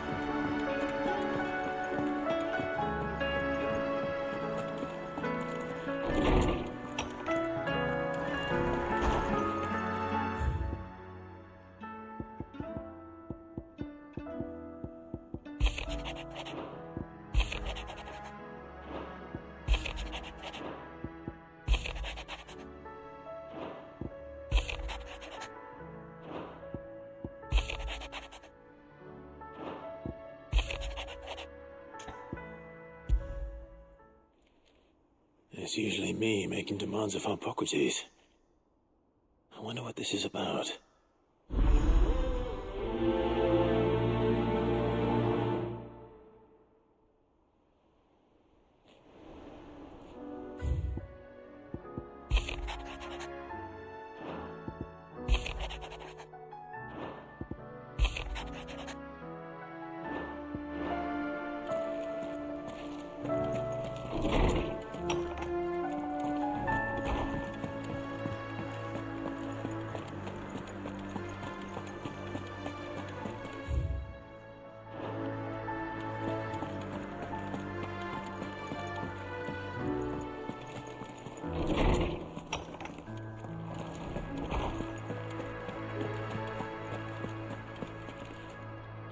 Lawsman Harpocrates, I received your note. Ah, yes. I expect you're wondering what this is all about. You spoke of making amends with Dion, but I can't imagine what for. Then I should begin by telling you that I was once his tutor. This was some years ago, of course, before I joined Sid in his hideaway. At that time, I was counted among the foremost scholars of Oriflamme, and was accordingly invited to the palace to supervise the young prince's education, all to ensure that the future emperor had a firm grounding in, well, everything an emperor should. History, religion, commerce, government. Alas, our time together was cut short when Dion left to join the Dragoons, his studies no longer being deemed necessary. I had not expected to meet with him again, least of all here. Have you spoken with him? No, I have yet to find the right moment. His Highness always seems so preoccupied, especially when alone. I would not wish to disturb his ruminations with idle words of greeting, not when I know he dwells upon the evil Ultima had him commit in the Dominion. The guilt weighs heavily on him, I know. But as you say, that was Ultima's doing. Surely you can't blame yourself. When I first met him, it was not guilt, but his people's expectations that weighed heavily upon him. And I did nothing to ease that burden. He bore it alone, until the day he could not bear it any longer. It is one of my greatest regrets that I only ever offered him my wisdom, when what he truly needed was friendship. The blame for Dion's transgressions lies not only on his shoulders, but on mine. I see. I'm ready to help you in any way that I can. Then I beg that you bring me a wild wyvern tail. Apothecaries across the ages agree that even to glimpse such a flower is to be granted inner solace. Fabulists and fraudsters all, of course. But there is oft a seed of truth to be found, where even the most outlandish opinions align. Well, it can't hurt to try. Where can I find this flower? And how will I know it? You have seen cultivated wyvern tails before, I trust. The lily-white blossoms from whose roots the poisonous ink for the brand is distilled. Well, those which grow in the wild differ only in their purple hue. The harsher the environment in which they are raised, the deeper the colour. There is a waterfall in Rickmal's roost across the strait, where the flowers once grew in abundance. Whether they still survive there, I know not. But try as I might, I can find no likelier location. It's all right. I'll find you a wyvern tail one way or another. Thank you, Clive. And please, be safe.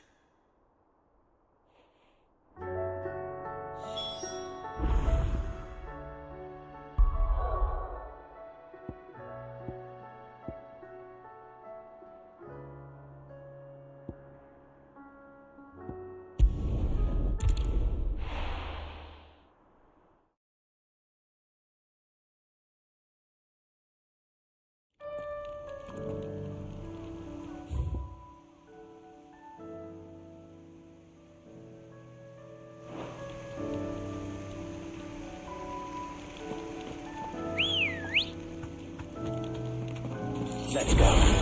Yeah!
You deserve a rest.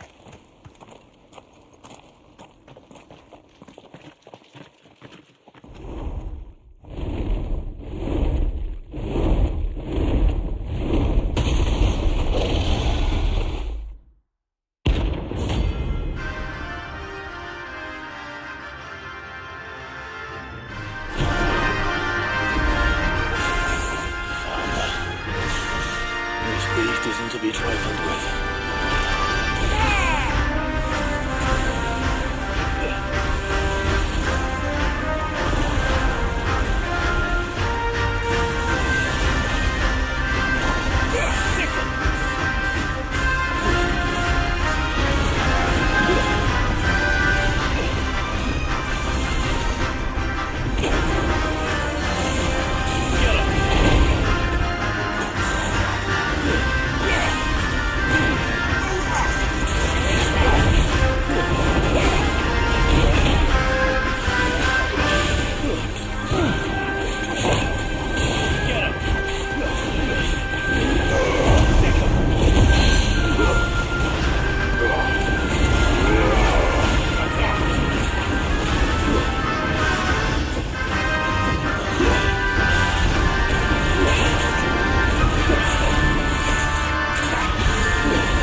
Definitely not to be trifled with.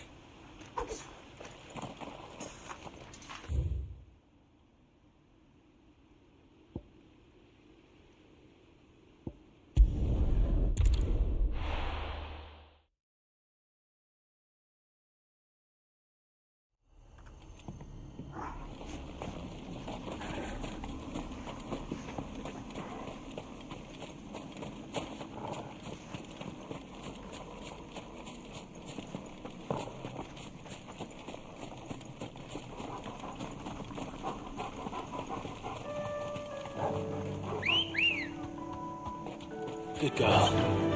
Run like the wind.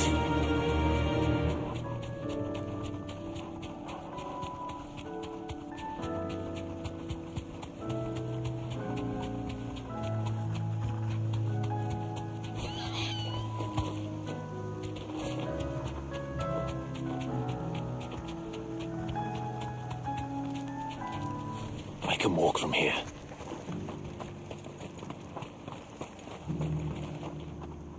Quentin, I have a proposal for you. Do you now?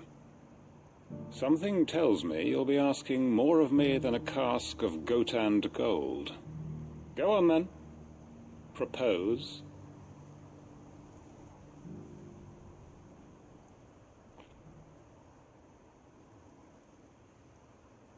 You'd have me convince the chiefs and chamberlains of the realm that they should simply swallow their pride and do the one thing that has proved impossible for thousands of years. Was there anything else? Perhaps I can fetch you a meat pie as well. I know it's a lot to ask, but I can think of none better suited to the role. And you'd have me give up what little I have left to do it. I told you, Clive. The people of Lostwing are my family, and I cannot abandon them. You'll have to find someone else. I'm sorry to hear that. So am I. And why might that be? What he's asking. How's it any different to what you've done so far? They want you to speak for those who can't speak for themselves. That's what you do best. If it's the vineyard you're worried about, we'll see that the grapes are picked and the tons filled. You know we will. It's not that. Then what is it? You said yourself we're family. Don't you trust us? You know that's not what I'm... Then what are you saying? That only we are worth saving? Why turn your back on everyone else? You convinced us we could build new lives for ourselves, and if you can do that, who's to say you couldn't convince the entire realm? A stirring argument. I fear that any rejoinder I make might fall somewhat flat by comparison. So you'll join us? Where do you need me? Field Marshal Havel will want to speak with you in person. He's currently in Port Isolde. I can arrange for a party of Cursebreakers to accompany you there. That would be very much appreciated. I hear the roads are far from safe these days. Hopefully not for long. My uncle will want to know that his plan is taking shape.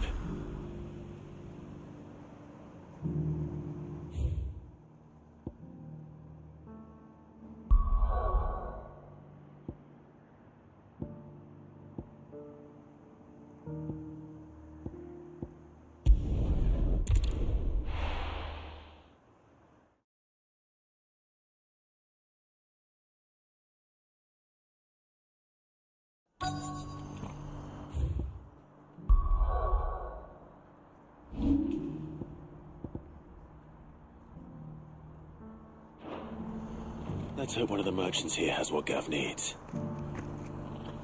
Excuse me. I'm looking for something. Oh, well, then I'm your man. A silver chocobo feather.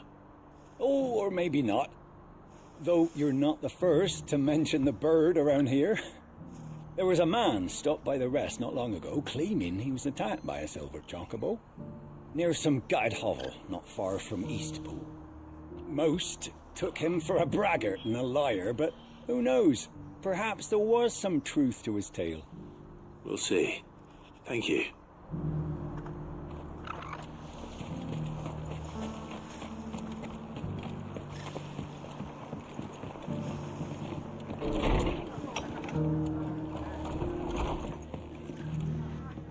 The hero returns. It's lucky you came by when you did, eh? Not only did my seeds get delivered, but you went and saved Eastpool and all. I just did what I could. And it's only right that you get rewarded for it. Take it before I change my mind. Thank you, Martha. So, Eastpool's finally back on its feet again. And a home to free bearers. Who'd have thought we'd see the day, eh? Well, it was your idea. I know that, but I never stopped to think what it would mean. Bearers in charge of themselves, thinking for themselves, working for themselves. Like your hideaway, but not even hidden away. Though I suppose the rest ain't much different nowadays. You know, bearers living free like that reminds me of when I first met Sid. Loath as I am to recall that particular day. I take it you didn't always see eye to eye. What happened? Well, if you really want to know, I started doing what I do long before I met Sid. In fact, that's how I met him. Or at least how he came to meet me. He showed up at the stables one day, asking questions about who'd been buying up bearers. Founder knows what he thought I was doing with them. Running a hunt, poking around in their innards. Something awful, anyway. Me, I thought he was a new constable. Thought the game was up. But somehow we both managed to work out what each other was about. And before I knew it, the cheeky arse was rattling on at me about how I was doing it all wrong. After all my hard work. Told me I was giving them relief, but not freedom. That my bearers were still dying as slaves. Got right under my skin, it did. Told him if he didn't like it, he could bugger off and report me to the garrison. And do you know what he did? He smiled. And then he laughed. And then I did the same. We made a pact that day, that whenever one of us was in need, the other would always be there for him. And you were? Well, we both wanted the same thing, to make life better for bearers. Just like your dad. Do you know I was born right around the time Elwyn became Archduke? Growing up, I saw how he tried to change things. He certainly didn't lack for ambition, that one. Indeed. But the loftier one's ambitions, the harder they are to achieve. Which is why those of us who follow in their footsteps need to finish what people like Sid and my father started. Suppose you're right, aye. And if we don't manage it, there's always them who come after us. Good thing we've got a few half-decent sorts waiting in the wings, eh? It's almost enough to give you a little bit of hope. Just a little. Anyway, enough nattering. Better get back to work. Let's see about making everyone some dinner, shall we? The least the folks who saved Eastpool deserve is a hot meal. And you and me ain't gonna save the world on an empty stomach neither. That sounds like a wonderful idea.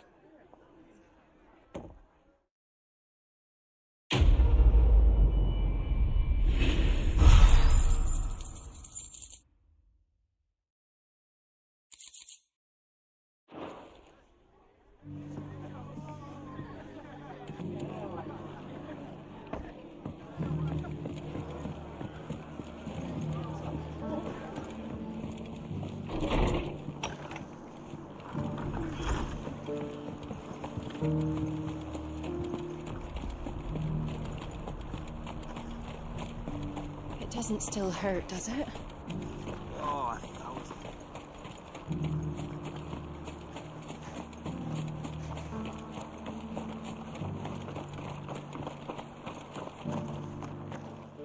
Can I help you with something? You wouldn't happen to sell silver chocobo feathers, would you? I deal in fruit, not fancies. But if it's fancies you're after, I suggest you try Rhiannon's ride. Was a silver chocobo seen there? Oh, yes. If you believe the ravings of a madman. It wouldn't be the first time.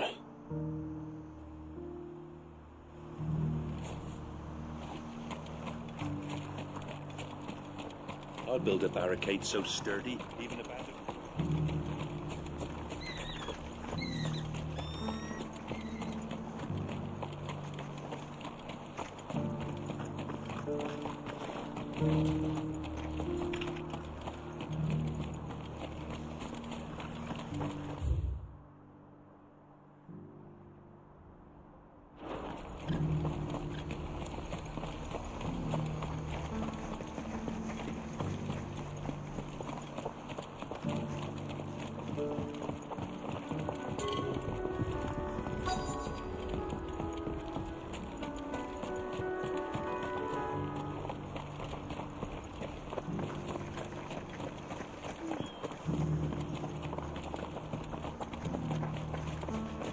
Just because the heavens have gone to reckoning.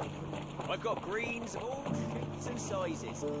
How do, traveller? You've the look of a man who could do with a new whetstone. Or perhaps a bawdy etching of the Vicerine. Maybe another time. I'm looking for a silver chocobo feather. If that's the case, rumours are all you're likely to find. No one has seen a silver chocobo for years. Word is they were all hunted for their feathers. Some northern nonsense about bringing good luck. Didn't bring them much, nor their bows. If any are still out there, I reckon they'll be doing their damnedest not to be discovered. You're probably right. Thank you anyway. A silver chocobo sighted in the hills near Rhiannon's Ride. It sounds almost too good to be true. But since I'm already here...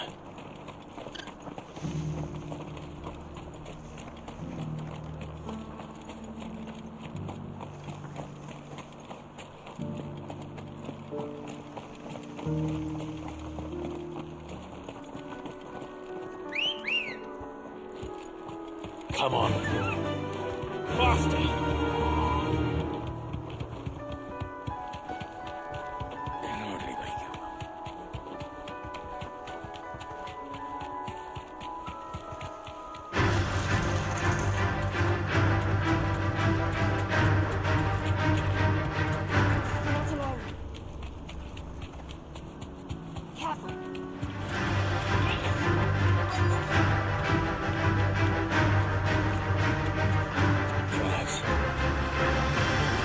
For a change.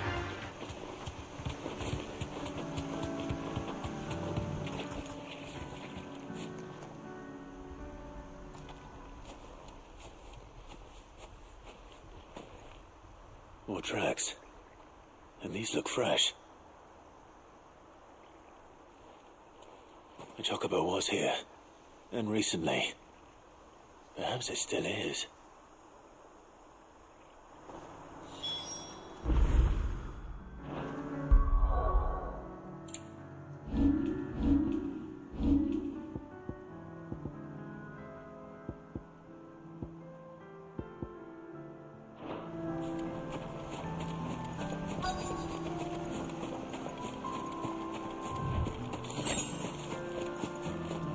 I don't hear anything.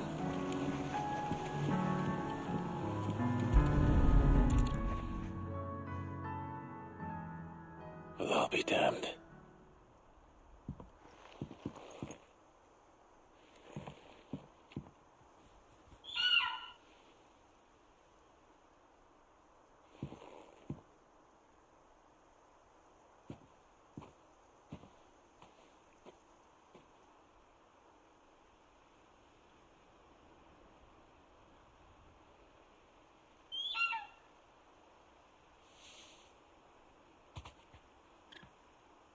It's all right. I'm not going to hurt you. Just borrowing a feather for my friend.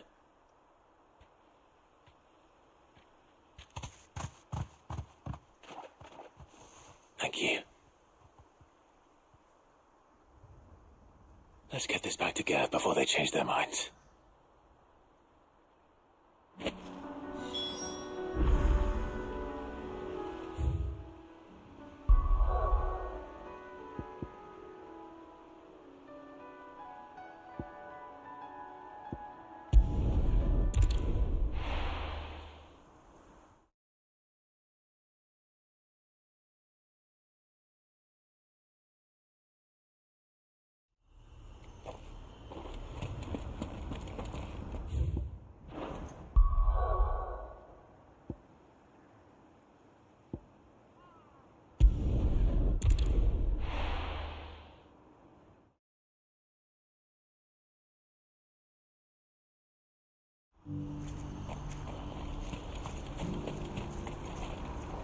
You won't find a finer array this side of the strait. You've a discerning eye. A fine choice. You're welcome anytime.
Seems this place has been flooded twice over. Purple flowers blooming next to a waterfall. Shouldn't be too hard to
Here they are.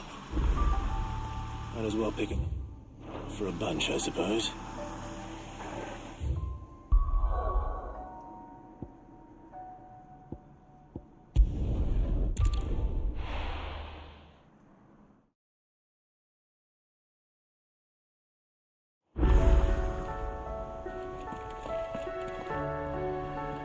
Uncle, I bring good news. The Field Marshal has agreed to your plan. Ha!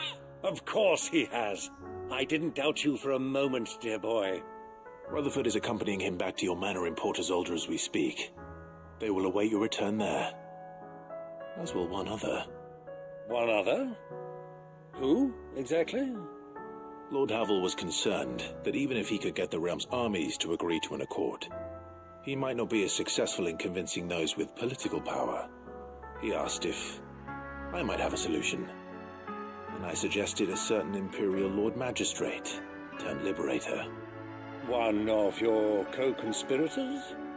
Master Quinton would probably call me one of his, but yes.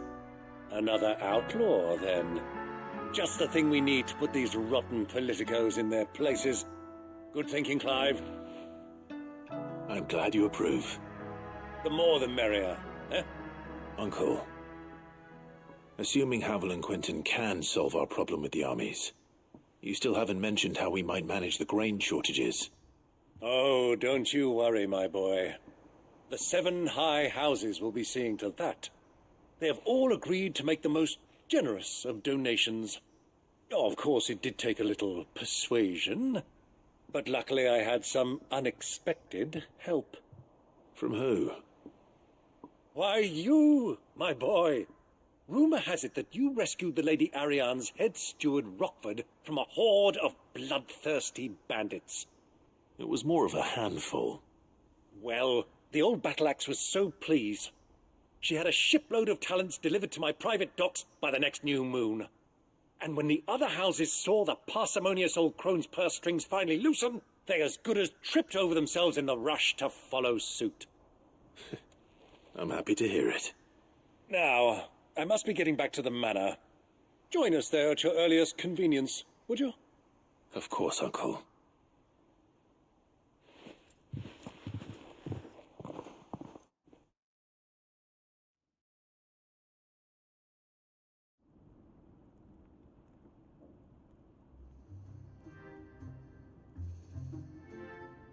And how, pray tell, will we get that grain to the capital if the roads are still overrun with akashic?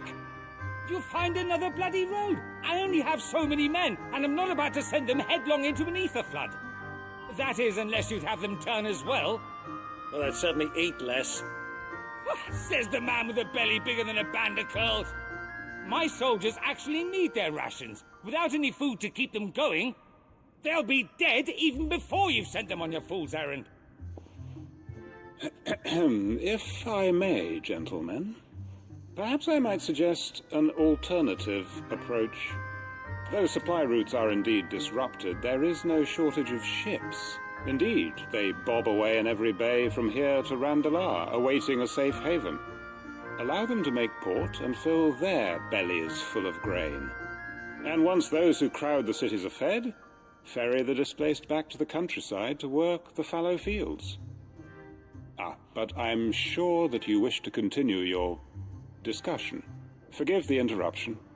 2 such firm friends as yourselves need no help from the likes of me. Rutherford spoke fondly of the great bond between you. Us?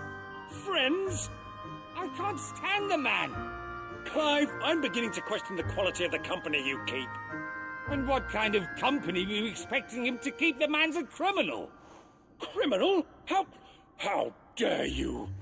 You are not fit to breathe the same air as this fine, upstanding young gentleman. Upstanding? He calls himself Sid the bloody outlaw. Once more onto the breach.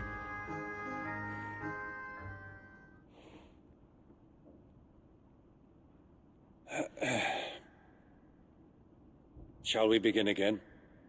What we seek here is not to create a new nation, nor to claim the thrones of those that already exist. We wish simply to bring stability to the realm that mankind might weather the current storm.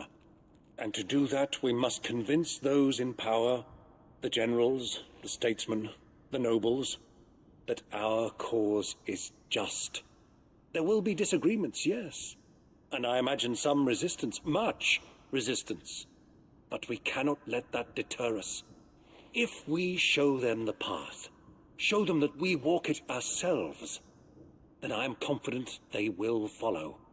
The fate of the world lies in my nephew's hands, but the well-being of her people lies in ours, and we must not squander the chance that Clive has given us. Uncle Byron, Now, with that settled, let's move on to the signing of the Accord. For what great moment in history hasn't been accompanied by a little ceremony?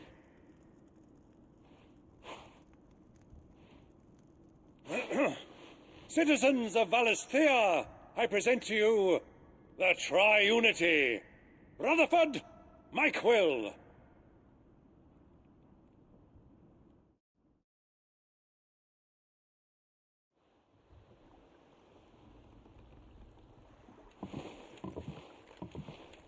Well, my boy, the stage is set. That it is. This is the role you were born for. Now I ask only that you trust in the talents of your supporting cast. We shall play our parts to the best of our abilities, that you might have the opportunity to shine. The realm needs its Sir Crandall. And there is no better Crandall than you, Clive. I want you to keep this signed accord as proof of our faith in you. I will. Thank you, Uncle.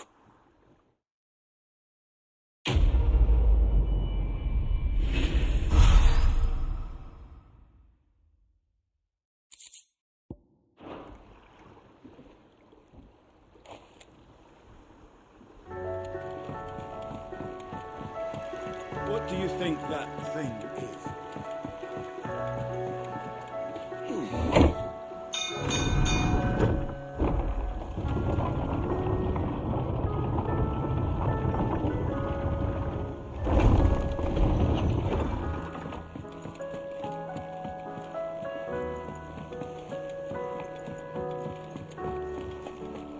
It was no trouble at all.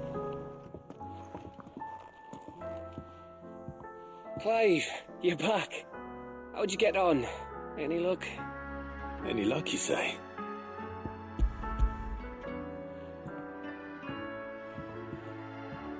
Crystal's crack. Is this what I think it is? Where in the hell did you find it? It's a long story.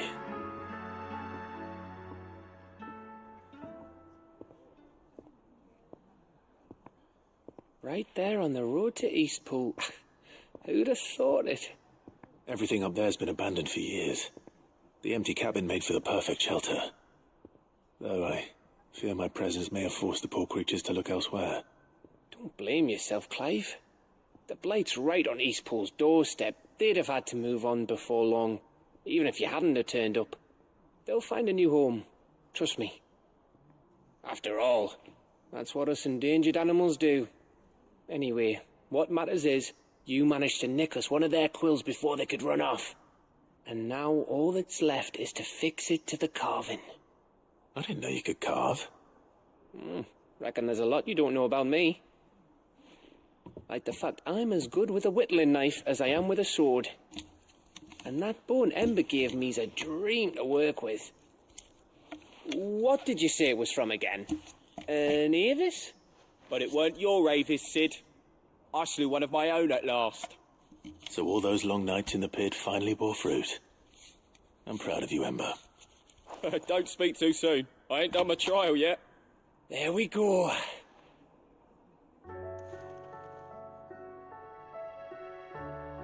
What do you think?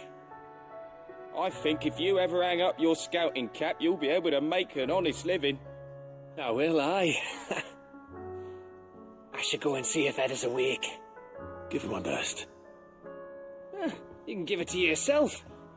Come on.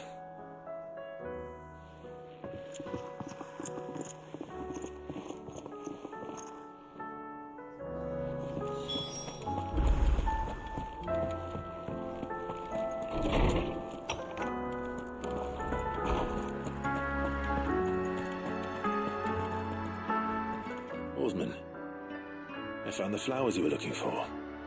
You did? I think I did.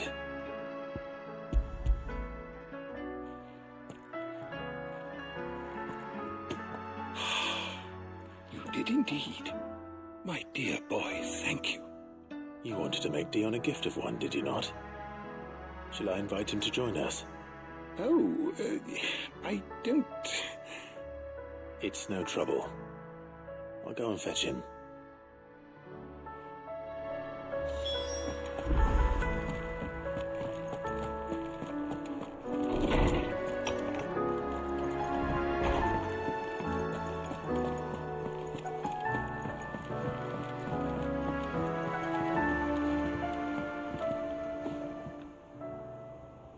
Your Highness, would you do me the honor of accompanying me? No. It is time, then. No. Only to the shelves. Our lawsman has something he'd like to give you. Master Harpocrates. No. I dare not show my face before him. Not after everything I have done. I have taken countless innocent lives. And ruined countless more. All because I was weak. I have sworn to atone for my crimes or die in the attempt. But were I to meet with him again, and see in his eyes what I have become, I fear that my resolve might falter. Then that is all the more reason to do it. Test your resolve. Prove to yourself, and to him, how strong it truly is.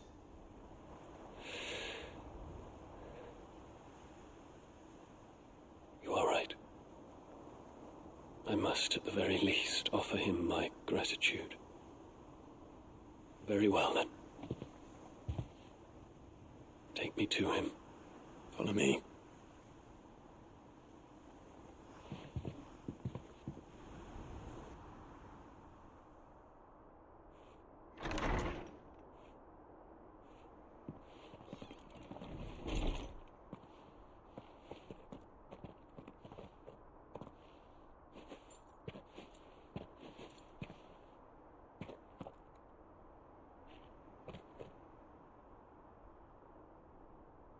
Even now, I hesitate to approach him.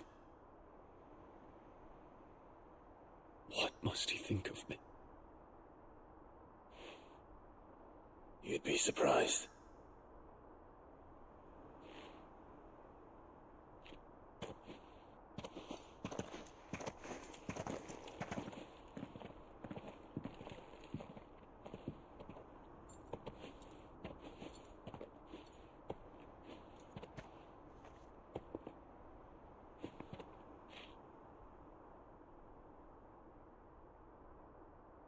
Master Harpocrates, pray, accept my apologies for leaving your tutelage before my studies were complete. Your lessons opened my mind to a world quite unlike the one I had imagined from within the gilded confines of the palace. And I shall be forever grateful for the efforts you made to enlighten me. Lift up your head, Your Highness. The deeds of youth require no apology. That you took the time to visit me says much about the man you have become.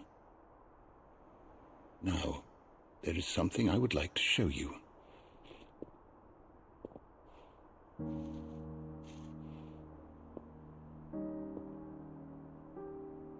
Is that a wyvern tail?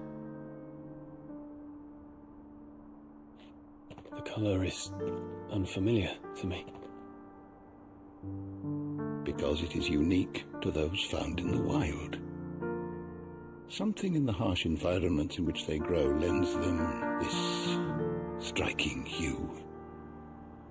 Their roots are indistinguishable from those of their hothouse cousins, but once they bloom, the difference is immediately apparent. In this flower, I see you, Your Highness. Its roots were the roots of a wyvern tail, with all that implies. But they do not define it, just as yours do not define you. I want you to have it, that it might remind you of this truth.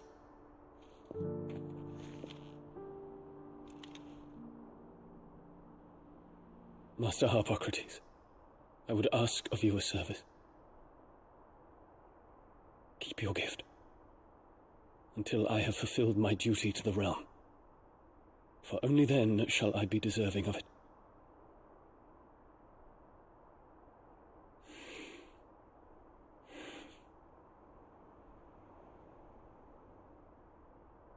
As you wish, Your Highness. I shall await your return.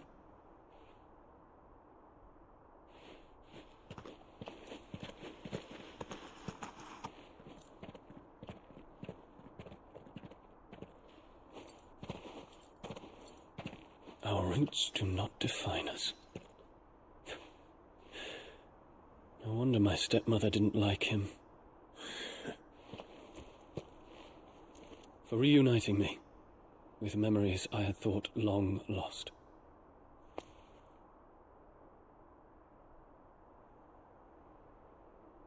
I shall not forget this.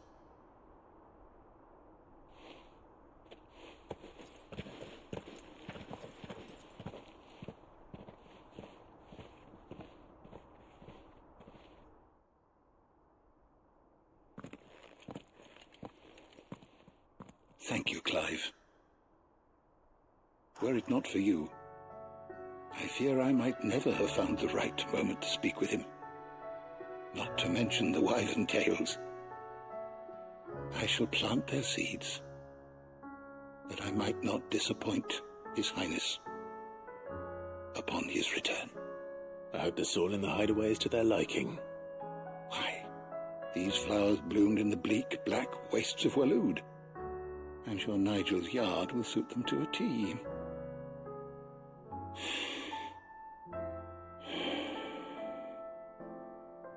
When it comes to expressing one's gratitude, I find that words are seldom sufficient.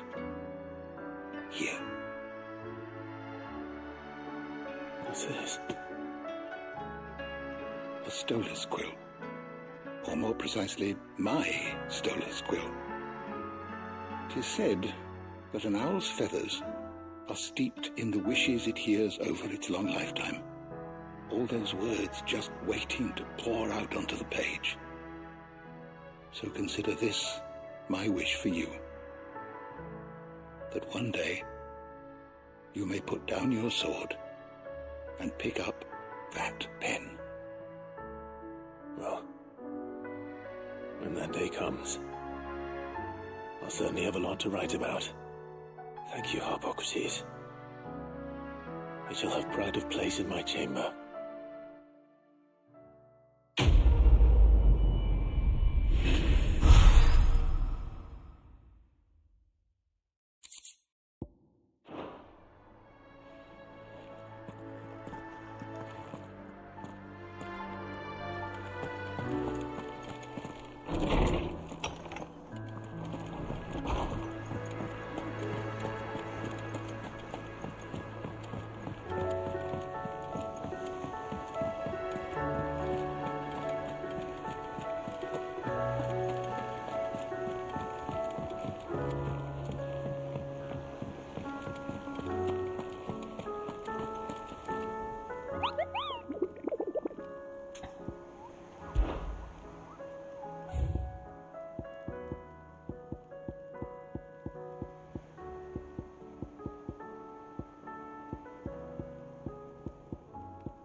Me lords.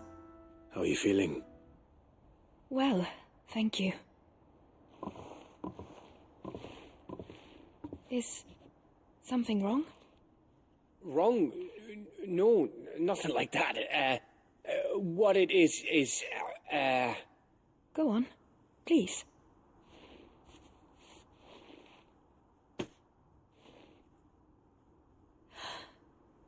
It's beautiful.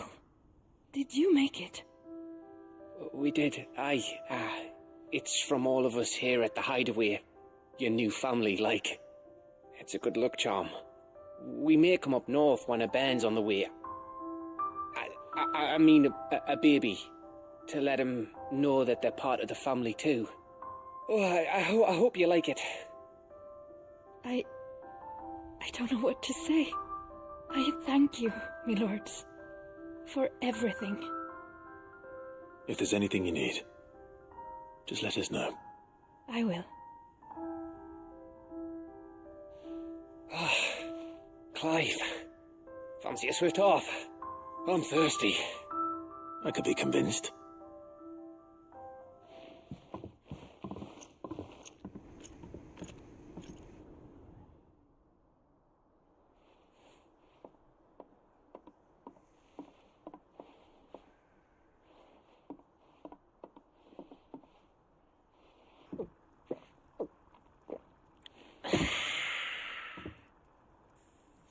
Don't you think you've had enough?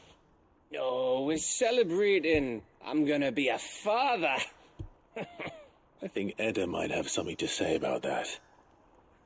Ah, you know what I mean. Bit of light in these dark times.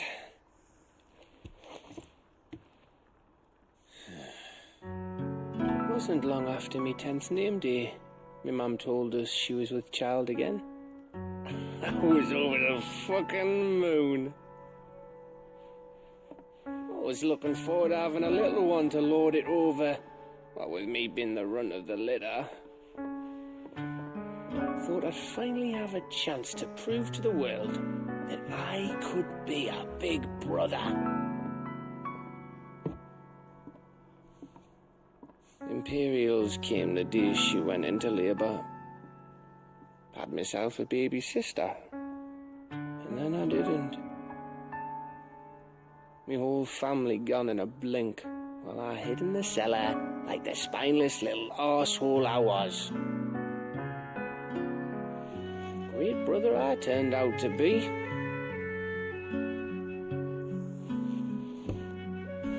I'll never be a leader. And I'll never be a hero. I'm just a daft little dog who comes running when his master calls. I'll never be like you, or Sid, or Jill, or even Torgal. Have you finished? Maybe.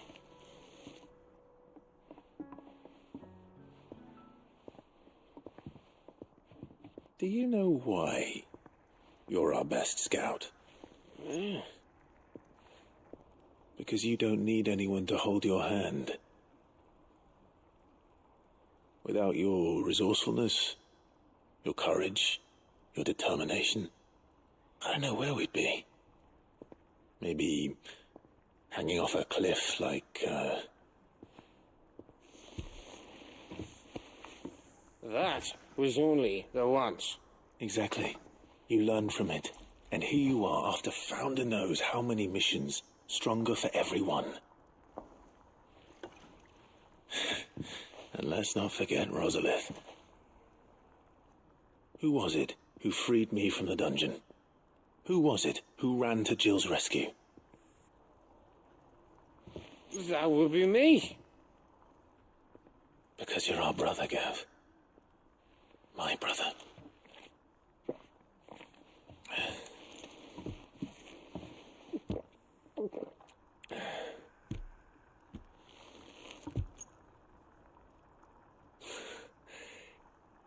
Your brother.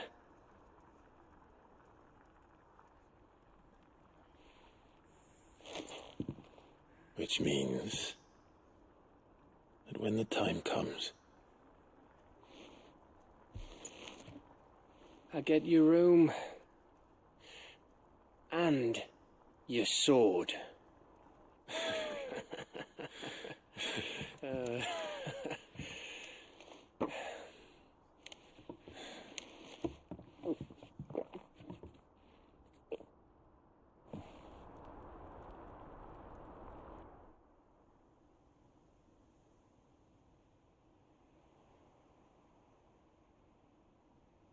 I may have had one too many. You may have had 10 too many. I said I was thirsty. Better get back to work anyway, after I walk this off. Clive? What is it? Thanks for, you know. I know.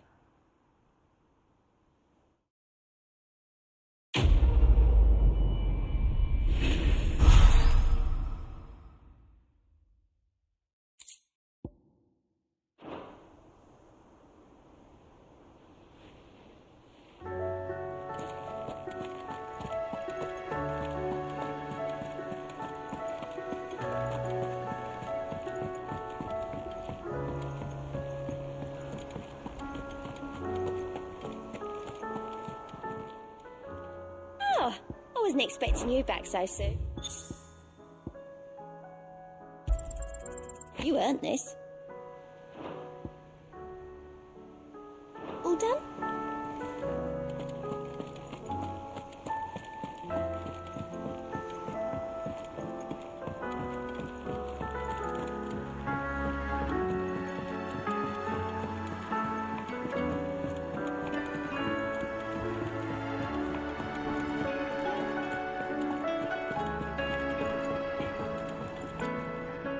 What do I owe the honour?